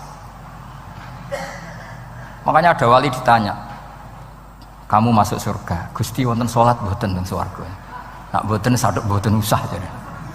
Nak kowe mlebu swarga seneng kan hore ora usah subuh kan. Mengane potongan ku angel mlebu swarga karena tadi kepen mlebu swarga ben bebas subuh, bebas Jumatan. Berarti selama ini kamu ngambut syariat itu problem, napa? Masalah ya, berarti nganggep syariat itu masalah. Ning donya haram nyabu, sebayangno ning swarga ape napa? Nyabu. Mergo ana wa khamril ladzatil lisyaribin la fiya ghulu wa lahum anha yunsaf. Jadi orang-orang baik itu ukurannya itu, makanya saya bilang mungkin kita ndak ikhlas secara hati. Karena hati kita ya taqallab molak malik. Tapi kita harus ikhlas secara ilmu. Nggih, ikhlas secara napa? Ilmu. Yaitu tadi caranya saya ulang lagi ya. Kamu mengatakan ini putih-putih kan ndak ada yang bayar kan? Paham ya? Karena ini fakta. Dan sekarang Allah jadi Tuhan itu fakta apa enggak? Fakta. Kenapa kamu mengatakan Allah Tuhan nunggu dibayar surga? Itu memalukan apa enggak? Nah, di bab ilmu kita harus ikhlas. Meskipun hati kita sebagai manusia mungkin tidak ikhlas. Ini fatwa Imam Ghazali. Jadi ilmu itu segala-galanya. Makanya disebut fa'lam annahu la ilaha illallah. Bukan fas'ur. Fas'ur itu rasakan kalau Allah itu Tuhan, enggak, tapi fa'lam. Karena kalau rasa itu kan tawakal tok, orang mergawe ora di duit. Padahal pokoknya rasa itu kadang ya umat tawakal ya, kabeh ku pangeran. Tapi kadang-kadang tawakal tok orang mergawe ya kere. Iya, ujug-ujug mending ngono. Padahal ya Islam, kadang ya tamatan madrasah ngomong ngono. Karena hati sing ngomong ngono iku hati. Lesan kan hanya terjemahan, hanya penerjem. Tapi kalau ilmu enggak, ilmu tetap sadar. Enggak bisa sesuatu tanpa melibatkan Allah Subhanahu wa ta'ala. Kalau suwun niki ada napa? Makalah sing kula simpen napa? Akhirnya terus Jubair bin Mut'im niku masuk Islam karena logika yang dibangun oleh surat At-Tur ya, itu tidak meninggalkan logika yang selama ini dipakai, yaitu menuhankan Lata, Uzza, Hubal dan sebagainya. Terus Allah bertanya, yang kamu tuhankan itu apa reputasinya? Am khalaqus samawati wal ard, apa pernah menciptakan langit bumi? Seterusnya dan seterusnya. Akhirnya mereka sadar yang layak jadi Tuhan itu hanya Al-Khaliq sebagai pencipta. Yang tidak pencipta tidak usah jadi Tuhan. Makanya Iqra bismi rabbikal ladzi khalaq. Ya sama ya, Yuhannas u'budu rabbakum. Rabbakum siapa? Alladzi khalaqakum. Jadi syarat pertama jadi Tuhan itu satu, harus berstatus Al-Khaliq sebagai pencipta. Padahal kalau sebagai pencipta pasti selainnya itu nggak mungkin berstatus pencipta. Apalagi pencipta langit bumi, semuanya lahir di bumi. Nah, ini faqamatil hujjah. Kemudian argumentasi Islam ini begitu kokoh, dan ketika kokoh itu tidak akan terkalahkan. Itu disebut bal naqzifu bil haqqi alal batil fayadmaghuhu fa idza huwa zahir. Makanya saya berkali-kali bilang ngaji Quran itu ya harus ada ilmu manteknya, entah berapa kadarnya harus ada ilmu mantek. Saya beri contoh. Di Quran itu ada ayat, ya ada ayat yang bunyinya begini. Kebatilan, ya apa? Kebatilan. Itu diistilahkan Quran itu wa ma yubdiul batil wa ma yu'id. Saya ulang lagi. Wa ma yubdiul batil wa ma yu'id. Saya tasrif abda'a yubdi'u, memulai. Wa ma yubdi'u lan ora iso memulai apa al batilu barang batil. Wa ma yu'id lan ora iso kembali. Kebatilan itu tidak bisa memulai dirinya sendiri karena tidak pernah wujud. Kebatilan itu sesuatu yang nggak pernah punya eksistensi sehingga memulai dirinya aja tidak bisa. Misalnya begini, peci ini hitam. Pernah nggak dibenarkan orang yang mengatakan ini putih? Nggak pernah kan? Pernah nggak terjadi 2 ditambah 2 itu 100? Nggak pernah kan? Sama, uluhiyatul asnam. Saya ulang lagi, uluhiyatul asnam itu adalah amrun sing la yubdi wala wujuda lidzati. Apa status ketuhanannya Fir'aun misalnya, status ketuhanannya Namrud itu pernah terjadi apa enggak? Enggak pernah kan? Nah, makanya Quran istilahkan kebatilan itu memulai dirinya saja enggak bisa. Bagaimana bisa nandingi barang hak? Memulai dirinya aja enggak mungkin. Karena memang enggak pernah ada la wujuda lahu aslam, hakikatnya enggak pernah wujud. Sekarang saya tanya, uluhiyatul asnam, uluhiyatul lat, uluhiyatul uzza, uluhiyatul hubal, uluhiyatul fir'aun, uluhiyatul namrud, semuanya pernah ada enggak? Enggak ada kan? Makanya qul ja'al haqqu wa ma yubdi'ul batilu wa ma yu'id. Barang hak itu nyata dan barang batil itu memulai dirinya saja enggak? Ya enggak mungkin kan?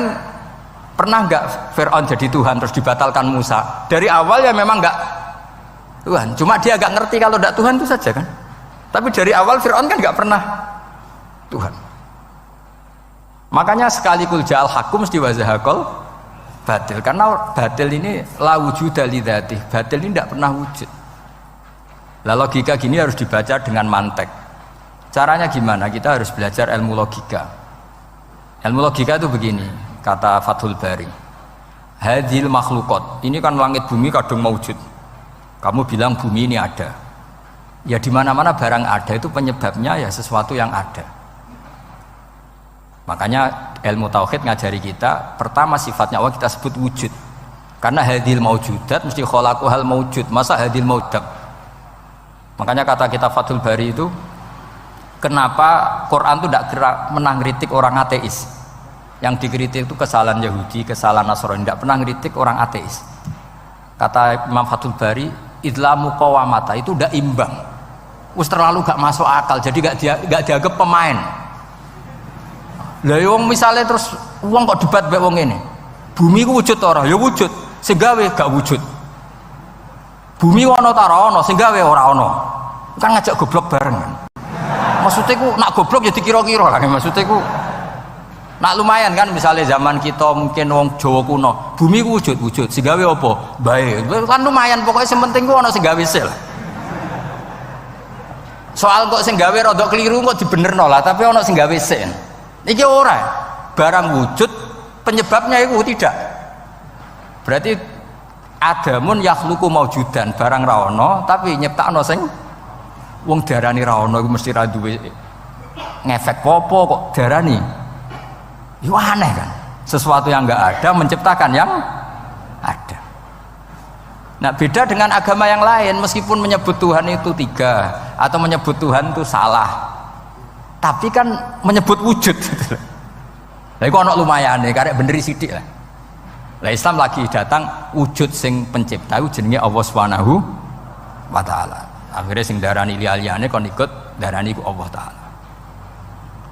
Nah artinya gini, ateis itu tidak rival karena terlalu lah, mosok akal sehat dijak goblok bareng. Ya aku mau hadhil maujud khalaqahul adam, ini wujud tapi penciptanya enggak ada. Lah nyiptakno apa ya ora ono. Berarti apa? Al adamu yakhluqu maujudan, barang ra ono menciptakan yang tidak ada. Padahal khasnya enggak ada itu apa? La yu'athir wa la yakhluq. Jenenge barang enggak ada pasti tidak bisa menciptakan. Jadi ben sampean ngerti ya, jadi supaya lah itu yang dimaksud am khuliqu min ghairi syai'in. Jadi saya ulang lagi ya, dalam ilmu kalam Sa itu wa indana syai'u huwal maujudu wa sabitun fil kharijil maujudu. Yang dikatakan sa itu sesuatu yang wujud. Jadi kalau hadil maujudat, alam ini ada, pasti penciptanya sesuatu yang ada. Nah, karena pencipta itu ada dan dia pencipta, mau tidak mau harus bersifat qadim. Masa yang menciptakan wujudnya dulu yang diciptakan, maka harus berstatus apa? Qadim. Ya dados kula suwun wae kula insyaallah tetap ngaos ulumul Quran saking kitab Bukhari. Niki cerita-cerita tiyang kafir mendengarkan Quran kemudian faham. Makanya dalam muqaddimah Majmu' yang dikarang sarah-sarah sekarang itu ada 6 doktor dari Al-Azhar ngarang kitab Sarah Majmu'. Karena dulu dikarang Imam Nawawi tapi hanya sampai bab riba. Terus diteruskan oleh 6 doktor dari Al-Azhar. Di antaranya ada penjelasan begini. Islam itu datang dengan hujjah. Wa hadhihi la yukawwinuha as-sayf. Wa innama tukawinuha al-hujjatu wal barohin. Islam itu datang dengan argumentasi dan itu tidak bisa dipaksakan pakai pedang tapi pakai logika. Ya kayak tadi yang saya contohkan, semua nabi pasti ngendikan qad ja'akum bayyinatum mir rabbikum. Bayyinah itu logika yang ketok welo-welo. Di antaranya tadi yang dibangun Rasulullah ketika ngadepi Jubair bin Mut'im, ngadepi Sayyidina Umar, ngadepi Khalid bin Walid dan banyak. Akhirnya aslamu khina sami'ul Quran. Mereka Islam ketika mendengarkan Quran. Karena tadi Quran ini datang dengan argumentasi yang tidak terbantahkan. Makanya di sini disebut di kitab ini, saya bacakan kitab Ijazul Quran karangannya Abu Bakar Al-Baqilani. Halaman 13. Kan di Quran ada ayat begini ya. Fa'aradu aktsaruhum ya. Kemudian ketika Quran turun, itu banyak yang berpaling dari Quran dan itu disalahkan Allah. Berpaling dari Quran itu disalahkan Allah. Kata Abu Bakar Al-Baqilani, ini ilmu usul fikih. Walaula annahu hujjatun lam yadurruhum al-i'radu anhu. Walaysa liqa'ilin ayyaku laqad yakunu hujjatan wa yahtaju fi qauni. Penting kan? Sampai orang disalahkan mengabaikan sesuatu, itu kalau sesuatunya penting apa tidak penting? Penting. Orang kafir itu disalahkan karena mengabaikan Quran, padahal Quran itu super penting. Sehingga kalau orang kafir dengan Quran itu pasti iman, asal mau dengar. Nah, ketika mukjizatnya Quran ini muncul dan bisa mengalahkan semua argumentasi orang-orang kafir, pilihannya orang kafir hanya satu. Ojo sampai uang lu krungu Quran, mengko mesti iman. Makanya mereka bilang wa qala alladzina kafaru la tasma'u li hadzal Qur'an walghaw fihi la'allakum taghlibun. Jadi kamane kowe ndek kanca ganteng, pinter sugih. Satu-satunya cara pacaran merasa seneng jejak apel. Kuwi ku mesti kowe kalah. Jadi ayat itu menunjukkan betapa putus asanya orang kafir terhadap kekuatan Quran sampai mereka bilang la tasma'u li hadzal Qur'an. Pokoke penting ku jugeman ngrungokno Quran. Jari Walid, aku sing pinter-pintere wong kafir krungu Quran mah iman. Cara ora mbok provokasi aku ya iman. Walid itu musuh besar Kanjeng Nabi, jenenge Walid bin Mughirah. Niku diken ngomentari Quran disewa, cara sakniki disewa. Lane lagi. Walid itu disewa mbek wong kafir. Jeke kowe sing ahli balaghah, ahli sastra. Kowe tak sewa kon komentari Quran. Niku ora iso. Orang sekarang dalil-dalil wa may yatawallahum minkum fa innahu minhum. Kalau berkawan orang kafir, maka dia menjadi kafir. Itu kan fatal. Semua nabi ya berkawan orang kafir karena dakwahnya memang sama orang kafir. Lo coba andai kan sampean hafal Quran itu sama teori itu tuh mungkin menyedihkan. Coba istilahnya Quran, wadhkur akho'at wa ila adin akhawum huda wa ila samuda akhawum. Terus semua umatnya yang kafir disebut akhawum. Akhaw itu artinya apa? Saudara. Mereka ya berkawan sama orang kafir. Makanya butuh analisis fikih untuk maknani wa may yatawallahu minkum fa innahu.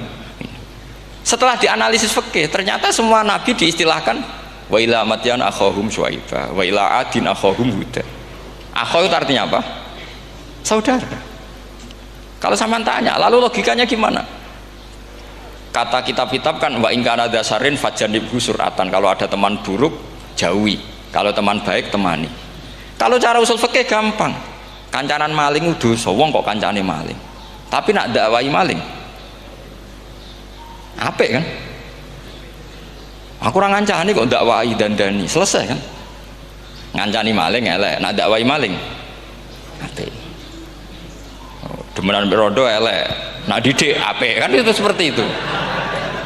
Nah, ini penting kalau aturaken. Nah di sini ini makanya NU itu punya sejarah panjang, banyak wali-wali yang jadab, yang coro zahir itu kancanan wong fasik-fasik. Orang syariat bingung, ini wali kok berteman orang fasik. Ya kalau kamu bahasakan teman ya masalah, kalau kamu bahasakan ini binaan. Enggak, sama jawab saja. Kalau dibahasakan teman masalah enggak masalah kan, tapi kalau dibahasakan itu binaan. Selesai kan? Sama, Nabi berkawan orang kafir itu tidak karena berkawan, itu binaan Nabi. Memang Nabi itu jadi Nabi, objeknya adalah mengislamkan orang kafir. Ya berlama-lama Nabi dialek dengan mereka, muasyarah sama mereka. Bahkan Nabi diharuskan bersikap baik sama mereka. Itu yang disebut fabima rahmatim minallahi lintalahum walau kunta fadzan ghalidhal qalbi lan faddu min haul. Tapi sekarang itu orang sudah tidak pakai ilmu. Orang-orang radikalisme itu nggak pakai usul fikih. Pokoknya kalau ada ayat terjemahnya gini ya sudah itu jadi madhab. Akhirnya kecelakaan seperti ini. Pokoknya kalau ada ayat faqtulul musyrikina haitsu wajadtumuhum wa khudhuhum wahsuruhum wa'udu lahum kulla marsad. Sudah hafalnya ayat itu saja. Dia tidak mau ngapalkan misalnya qatilul ladzina yuqatilunakum. Ada ayat lagi wa akhrijuhum ya min haitsu akhrajukum. Sehingga ulama kita membagi kafir itu ada harbi, kita musuhi, ada zimmi, ada muahad, ada musta'man. Itu ulama karena tahu tidak semua orang kafir itu harbi, tidak semuanya zimmi, tidak semuanya muahad, tidak semuanya musta'man. Kalau harbi oke, kita perang, kalau zimmi ya kita bina. Kalau muahad ya sesuai perjanjian kita, kompensasinya apa, MOU-nya kayak apa. Tapi apalnya mereka ayat satu tema. Nah celakanya kita yang ngaji di pondok-pondok yang katanya spesialis ingin alim tafsir, apalnya ya satu ayat juga. Wah itu kan satu ayat versus satu ayat, itu ngeri. Makanya kalau sama tanya saya, ini katanya di acara ini sama tanya gimana caranya jadi ahli tafsir, saya jawab gampang. Caranya itu hafal Quran, hafal hadis, terus hafal ulumul Quran. Ya misalnya Nadoman ya Faidul Khobir lah. Kalau kitab Nasar ya minimal itu setengah lanya itkon lah. Kalau nggak lanya-lanya amat ya agak lanya. Karena kitab tafsir itu gampang, teorinya itu mudah sekali. Misalnya al-ibratu bi umumil lafzi la bi khususis sabab. Itu sama dengan kayak kaidah fikih. Karena kalau kaidah fikih itu saya itu pernah dibisui kiai itu. Ini kisah nyata itu. Dibisui kiai itu pas basul masail. Dulu saya itu masih sering mau basul masail. Tani mun pensiun mun mboten niku mun. Dulu saya dengan Gus Zofur putrane Mbah Mun itu sering makili Pondok Anwar basul masail fikih.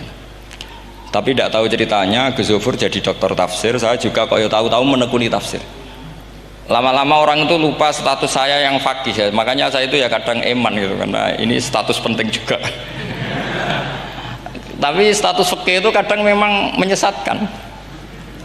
Karena begini, itu dulu pernah ada basul masail itu begini. Ini kisah nyata ini. Ada desainer baju putri untuk putri, anak putri. Kemudian desainer itu menciptakan satu celana pendek atau celana seperempat. Dengan desain ini pasti kalau dipakai itu auratnya itu kelihatan. Bagaimana hukumnya desainer ini? Apa termasuk mimman sarro'a as-sayyi'ata? Karena terjadi kasfil aurat. Apa enggak? Rata-rata kalau kiai yang khusyuk-khusyuk, yang sepuh-sepuh, desainer itu dosa gara-gara tren pakaian ini mau wedok buka aurat. Tapi kiai-kiai alim yang muda-muda entah saking belingnya, entah saking pinternya tidak tahu. Bilang begini, Pak Yai, yang didesain apa? Ya celana itu. Lalu celana itu fungsinya nutupi apa buka aurat? Ya nutupi. Lu kan lumayan urun nutupi. Kalau haram ya dicopot, lu kan malah parah itu. Bingung kayaknya sampai bilang gini kan, wah semanis itu kan. Makanya ini guyon ilmiah. Repotnya ngadepi orang alim muda itu kan mbok gedingi ku ilmiah, mbok senengi fasik.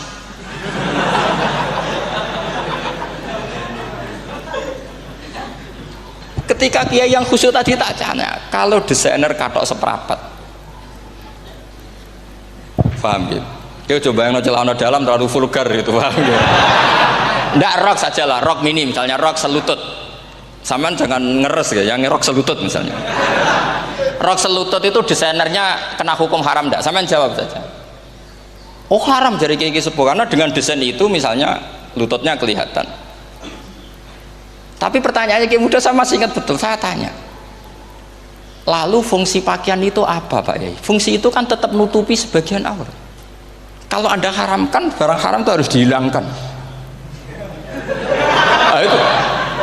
Sampai kiai itu setelah acara itu manggil saya. Gus, kalau ngakoni jenengan alim tapi ku podo repote. Podo repote ku nak dalam itu kan terus itu ada perumusan di redaksi keputusan yang dijual itu, yang masail fikihnya kan terus diputuskan, dibukukan. Kalau redaksinya halal Gus, nanti orang pakai rok semua. Dan saya balik bantah, kalau redaksinya haram orang nggak pakai rok malah. Akhirnya itu apa? Kebijakannya lucu. Buak we Gus, pertanyaan itu buak sak jawabannya oke.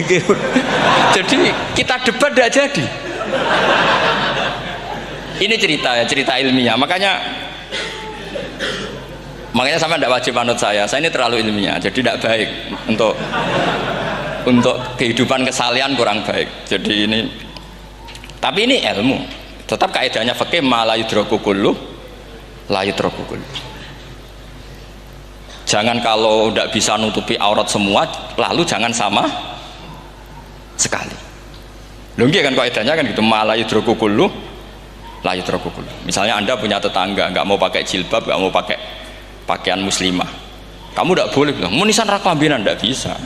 Malayu trokukulu layut napa malayu trokukulu nu layut troku napa kullu. Makanya ini kita harus hati-hati. Nah bayangkan sekarang orang meneliti Quran itu yutrokukulu. Mestinya kalau Anda meneliti radikalisme, ayat yang terkait radikalisme diteliti semua.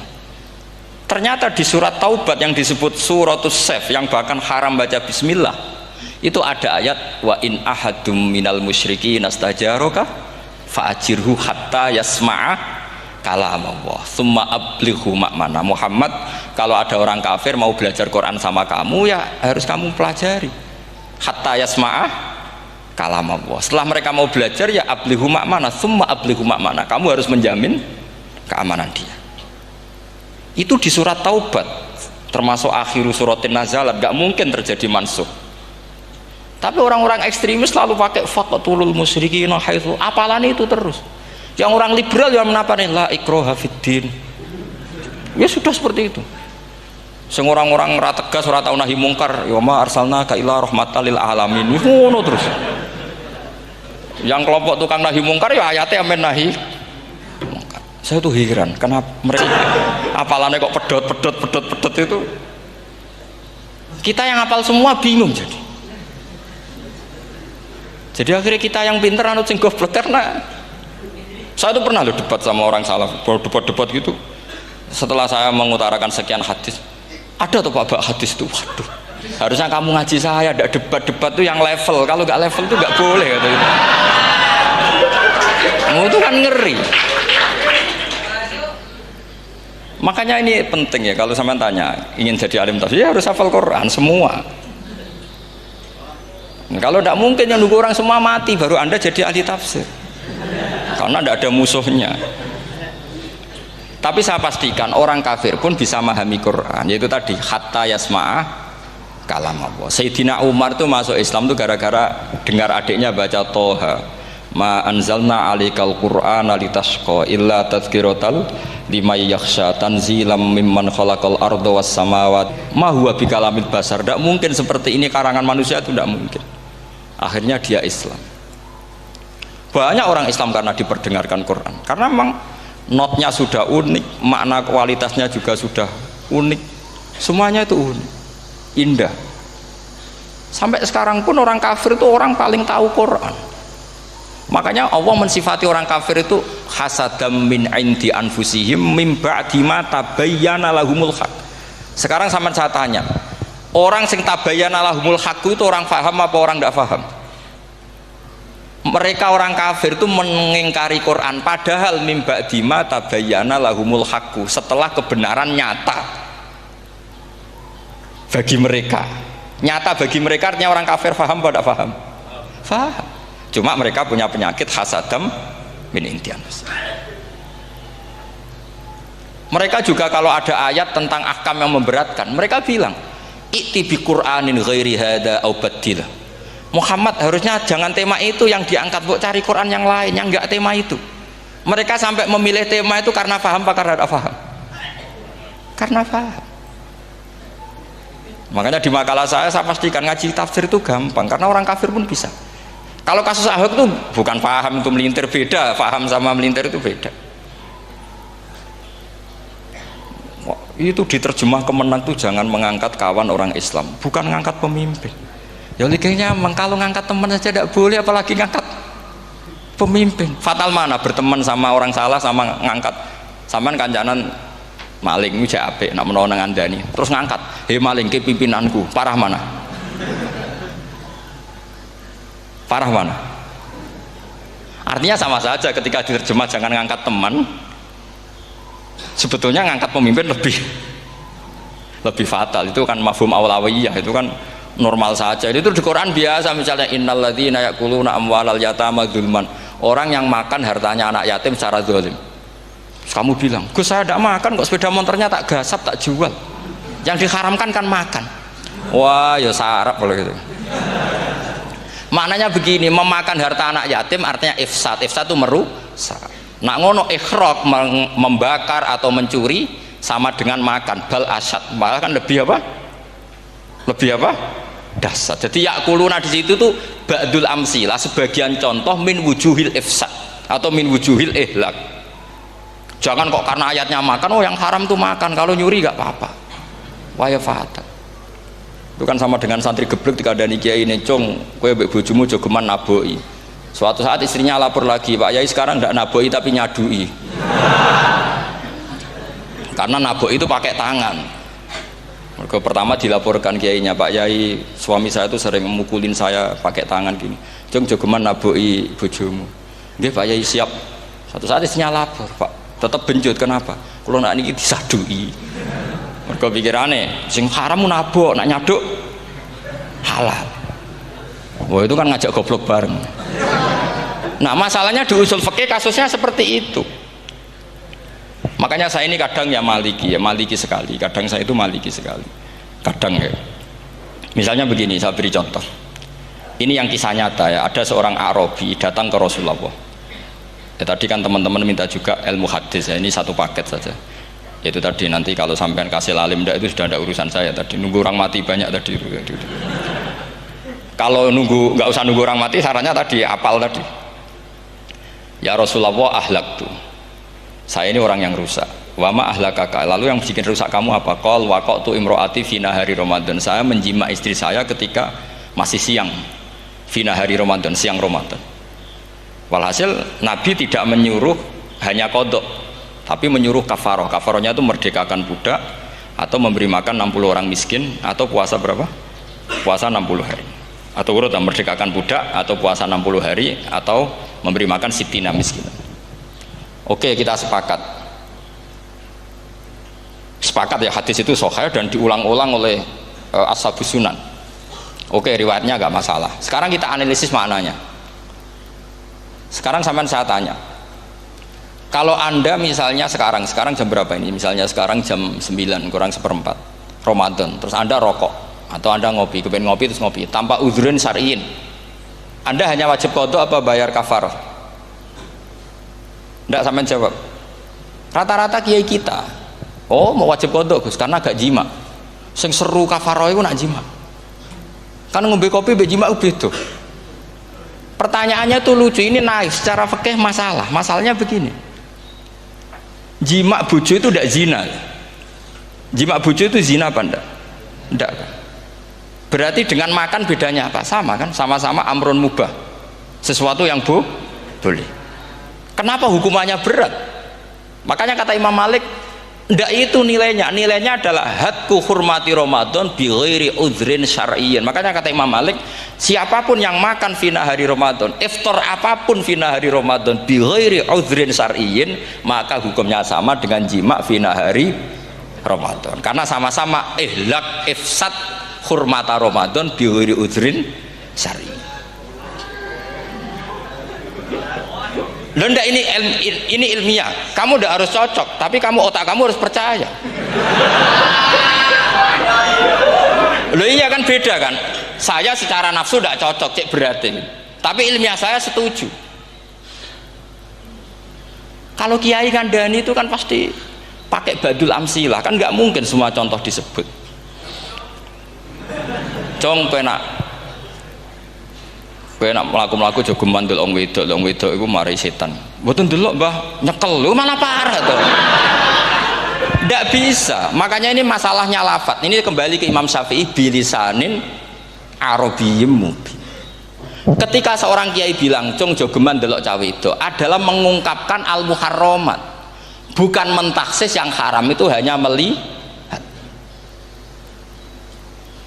Saya ulang lagi ya, ketika seorang kiai bilang cung jogeman delok wedok sing haram, itu semangatnya adalah melawan keharaman, bukan mentaksis yang haram hanya delok. Itu di Quran normal semua, di semua lugat ya biasa.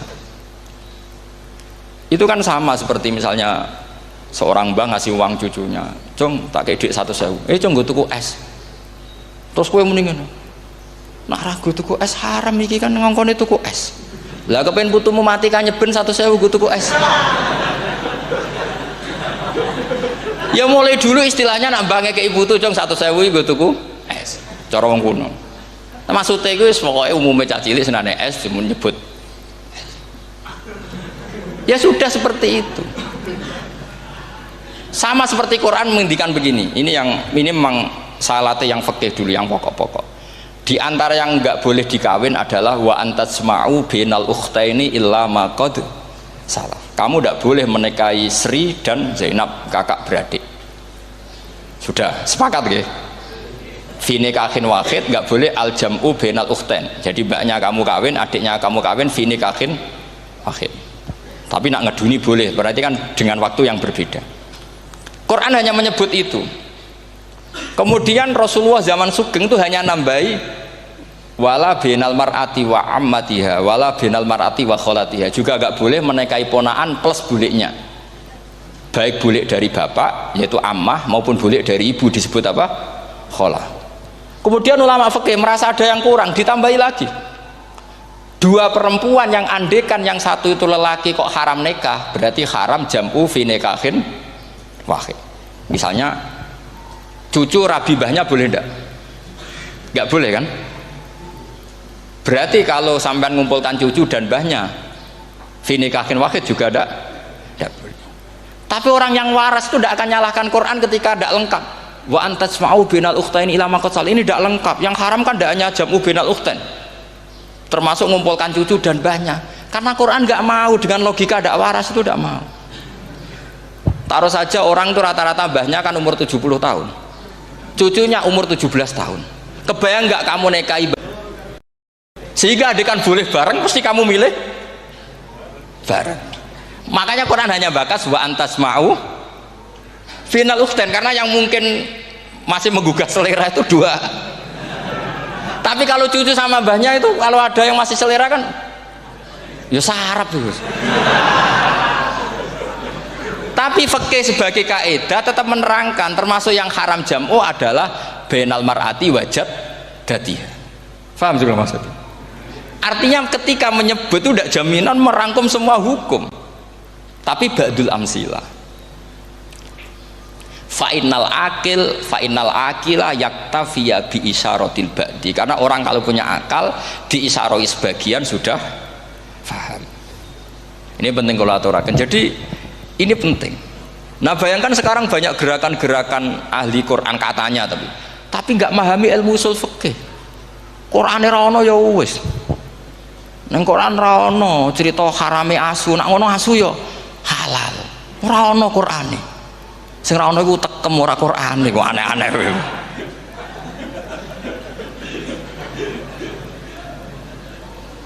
Itu kan sama. Terus sampean misalnya tadi jam 09.00 Ramadan tambah udhurin sarian terus mangan mie rokokan, itu kan melecehkan Ramadan biguri udhurin sarian, karena melecehkan hurmata Ramadan kena sanksi separah itu.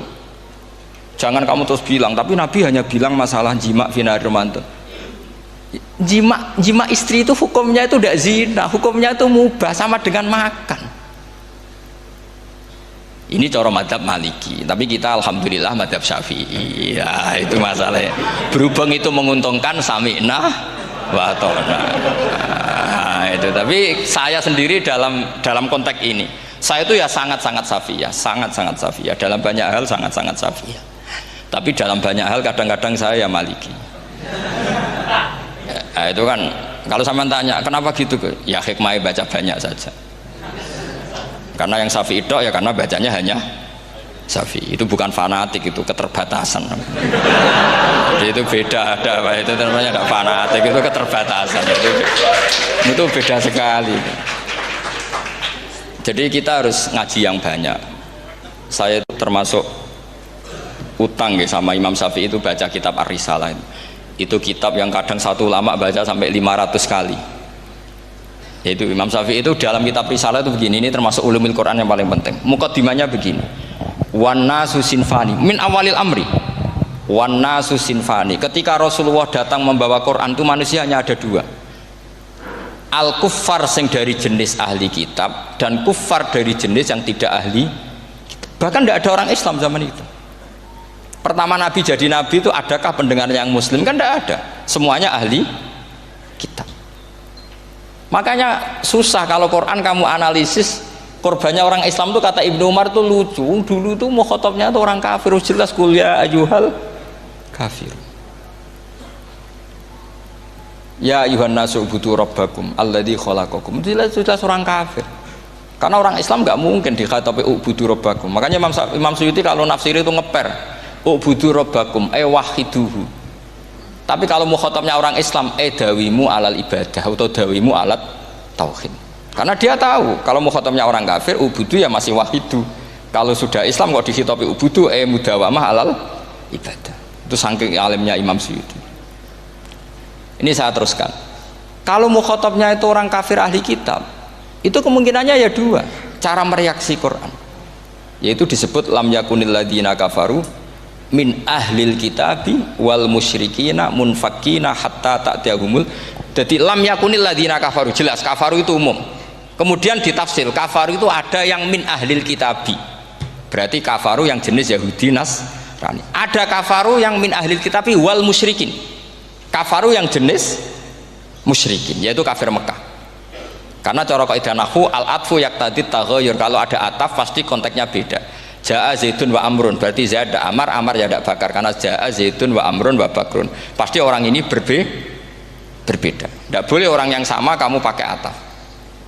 Ini sudah clear ya ini ya. Kemudian cara pandang mereka ya beda. Ketika Rasulullah mengajak tauhid, itu ahli kitab tidak masalah, memang harusnya Tuhan itu satu, tidak masalah bagi ahli kitab. Problem bagi ahli kitab adalah Muhammad itu nabi, itu kita nggak suka. Kalau Tuhan satu oke, tapi kalau Muhammad nabi tidak oke. Kita bisa jadi nabi, kata mereka, karena mereka merasa nasabnya sampai Ibrahim. Sementara zaman itu mereka sanksi Muhammad itu nasabnya konti, gak jelas. Ini penting kalau aturakan. Sehingga dalam konteks ini Allah menjawab ahli kitab dulu. Ini itu disebut Muhammad itu nasabnya jelas. Ini itu fihi ayatum bayinatum maqamu Ibrahim. Ini saya dengarin. Ibrahim itu jelas pernah ke Mekah. Bukti Ibrahim pernah ke Mekah adalah jejak kaki Ibrahim di makam apa? Makam mereka, artinya buatan kuburan, buatan jejak kaki Ibrahim ketika bangun Ka'bah. Fihi ayatum bayinatum maqamu Ibrahim. Pun. Kalau Ibrahim pernah di Mekah, artinya beliau pernah nikah di Mekah. Paling tidak punya dzurriyyah di Mekah. Jadi gua Ismail dibawa ke Mekah. Jelas ayatnya wa id yarfa'u Ibrahimul qawaida minal baiti wa Ismail. Ini dengarin ya. Sebab itu saking alimnya berjanji itu beliau tahu betul masalah utama Rasulullah Muhammad adalah disangsikan nasabnya. Sebab itu kitab berjanji pertama cerita setelah dia alhamdulillah macam-macam awal ma'anab tadi saat terus dia bilang wa ba'du fa'akul huwa Muhammad bin Abdillah bin Abdil Muttalib. Sak terus ya wabak dua Muhammad bin Abdullah bin bagi mereka yang kafir. Terus beliau ngendikan ditutup wa adnanu bila raibin inda dawil ulumin nasabiyah ila dhabihi Ismail nisbatuhu wa jelas saya Adnan itu pasti puter cucu-cucunya Nabi Ismail. Karena orang Yahudi yang disoal Muhammad itu, kamu itu siapa? Kok tahu-tahu Nabi? Kamu orang Arab itu tidak pernah ada Nabi. Yang Nabi itu normalnya orang Israel, yaitu turunan Yahudi, karena Yahuda bin Yakub bin Ishak bin Ibrahim. Akhirnya Allah membuktikan fihi ayatum bayyinatum maqami. Bukti kalau Ibrahim pernah di Mekah adalah jejak kakinya di Mekah, itu dekat Ka'bah. Ini jawaban Allah yang tentang ahli kitab, karena sudah jelimet. Ada ilmu ansab, ada ilmu nasab, ada polemik kitab samawi. Kalau kafir Mekah ini goblok-goblok. Ketika Rasulullah pakai teori tauhid, orang kafir Mekah itu saking gobloknya bilang gini, Muhammad, kita ini urusannya banyak, utang kita banyak, kasus saya banyak. Kok Tuhannya satu itu tidak cukup? Yaitu mereka mengatakan aja'alal alihata ilahau wahida inna hadza la syai'un ujab. Bagaimana Tuhan hanya satu? Urusan kita banyak, masalah kita banyak. Tuhan nggak boleh satu, harus banyak. Sejumlah urusan kita. Ada Tuhan BPKB, Tuhan macam-macam lah. Ada Tuhan kredit, Tuhan kas, macam-macam lah kan. Sesuai sebanyak urusan kita. Mereka tanya aja'alal alihata ilahau wahida. Masa Tuhan satu? Inna hadza la syai'un ujab. Ini aneh. Tapi Rasulullah dengan sabarnya. Kalau yang seperti ini Allah menjelaskannya beda dengan yang pertama, karena tadi orang kafir itu bisa min ahlil kitab, bisa wal musyrikin. Lam yakunil ladzina kafaru min ahlil kitab. Ada yang wal musyrikin. Semuanya ini tidak pernah munfakina hatta ta'tiyahumul bayyinah. Mereka tidak pernah tercerabut dari pikiran mereka, dari mainstream mereka, sampai ada bayyinah. Bayyinah itu kejelasan kebenaran atau benar yang begitu jelas. Itu siapa? Rasulun minallah yatslu suhufam mutahhar. Akhirnya Nabi sabar. Saking sabarnya Nabi itu ngomong gini, ya di khalayak umum, mukhatamnya ya kafir semua. Hei saudara-saudara kami suku Quraisy, kita ini sebangsa. Nabi tanya, Muhammad, ajaran kami itu benar karena kami itu orang yang kita percaya. Tapi kali ini Anda aneh karena ngajak satu Tuhan. Itu tidak mungkin. Urusan kita banyak, satu Tuhan juga mungkin. Tuhan harus banyak. Kita punya 3 aja kurang banyak kan, banyak punya Lata, Uzza, Hubal. Rasulullah dengan sabarnya ngendikan gini, hei kaumku, kalau kamu jadi pembantu, jadi buruh, seneng mana punya majikan banyak sama majikan satu? Kalau majikannya banyak, itu perintahnya beda-beda, seleranya beda. Semua harus kamu lakoni, semua harus kamu taklui karena kamu harus nurut. Wah ya repot mat kalau di majikan banyak, ngerepoti mesti. Rasulullah tinggal nimpali, Tuhan kamu itu majikan kamu. Kalau Tuhannya banyak, perintahnya ya banyak, seleranya beda-beda. Kamu bingung nggak? Wah ya bingung, ya sudah lah, satu aja. Akhirnya mereka masuk Islam. Nah itu disebut Nabi itu fatonah, punya kecerdasan artikulatif. Kalau menjelaskan itu masuk akal. Nah itu disebut dorobawahu matalar rojulan fihi syuraka'u mutasyakisuna wa rojulan salamal lirojul hal yastiawiyani masalah alhamdulillah. Nah ini penting. Allah membuat satu perumpamaan bagaimana ada satu pembantu yang punya majikan banyak, yang berbeda-beda seleranya, berbeda-beda perintahnya, dengan kalau hanya satu majikan. Apakah sama? Mereka jawab tidak sama, enak punya satu majikan. Begitulah Tuhan kamu, harusnya satu. Assalamualaikum warahmatullahi wabarakatuh.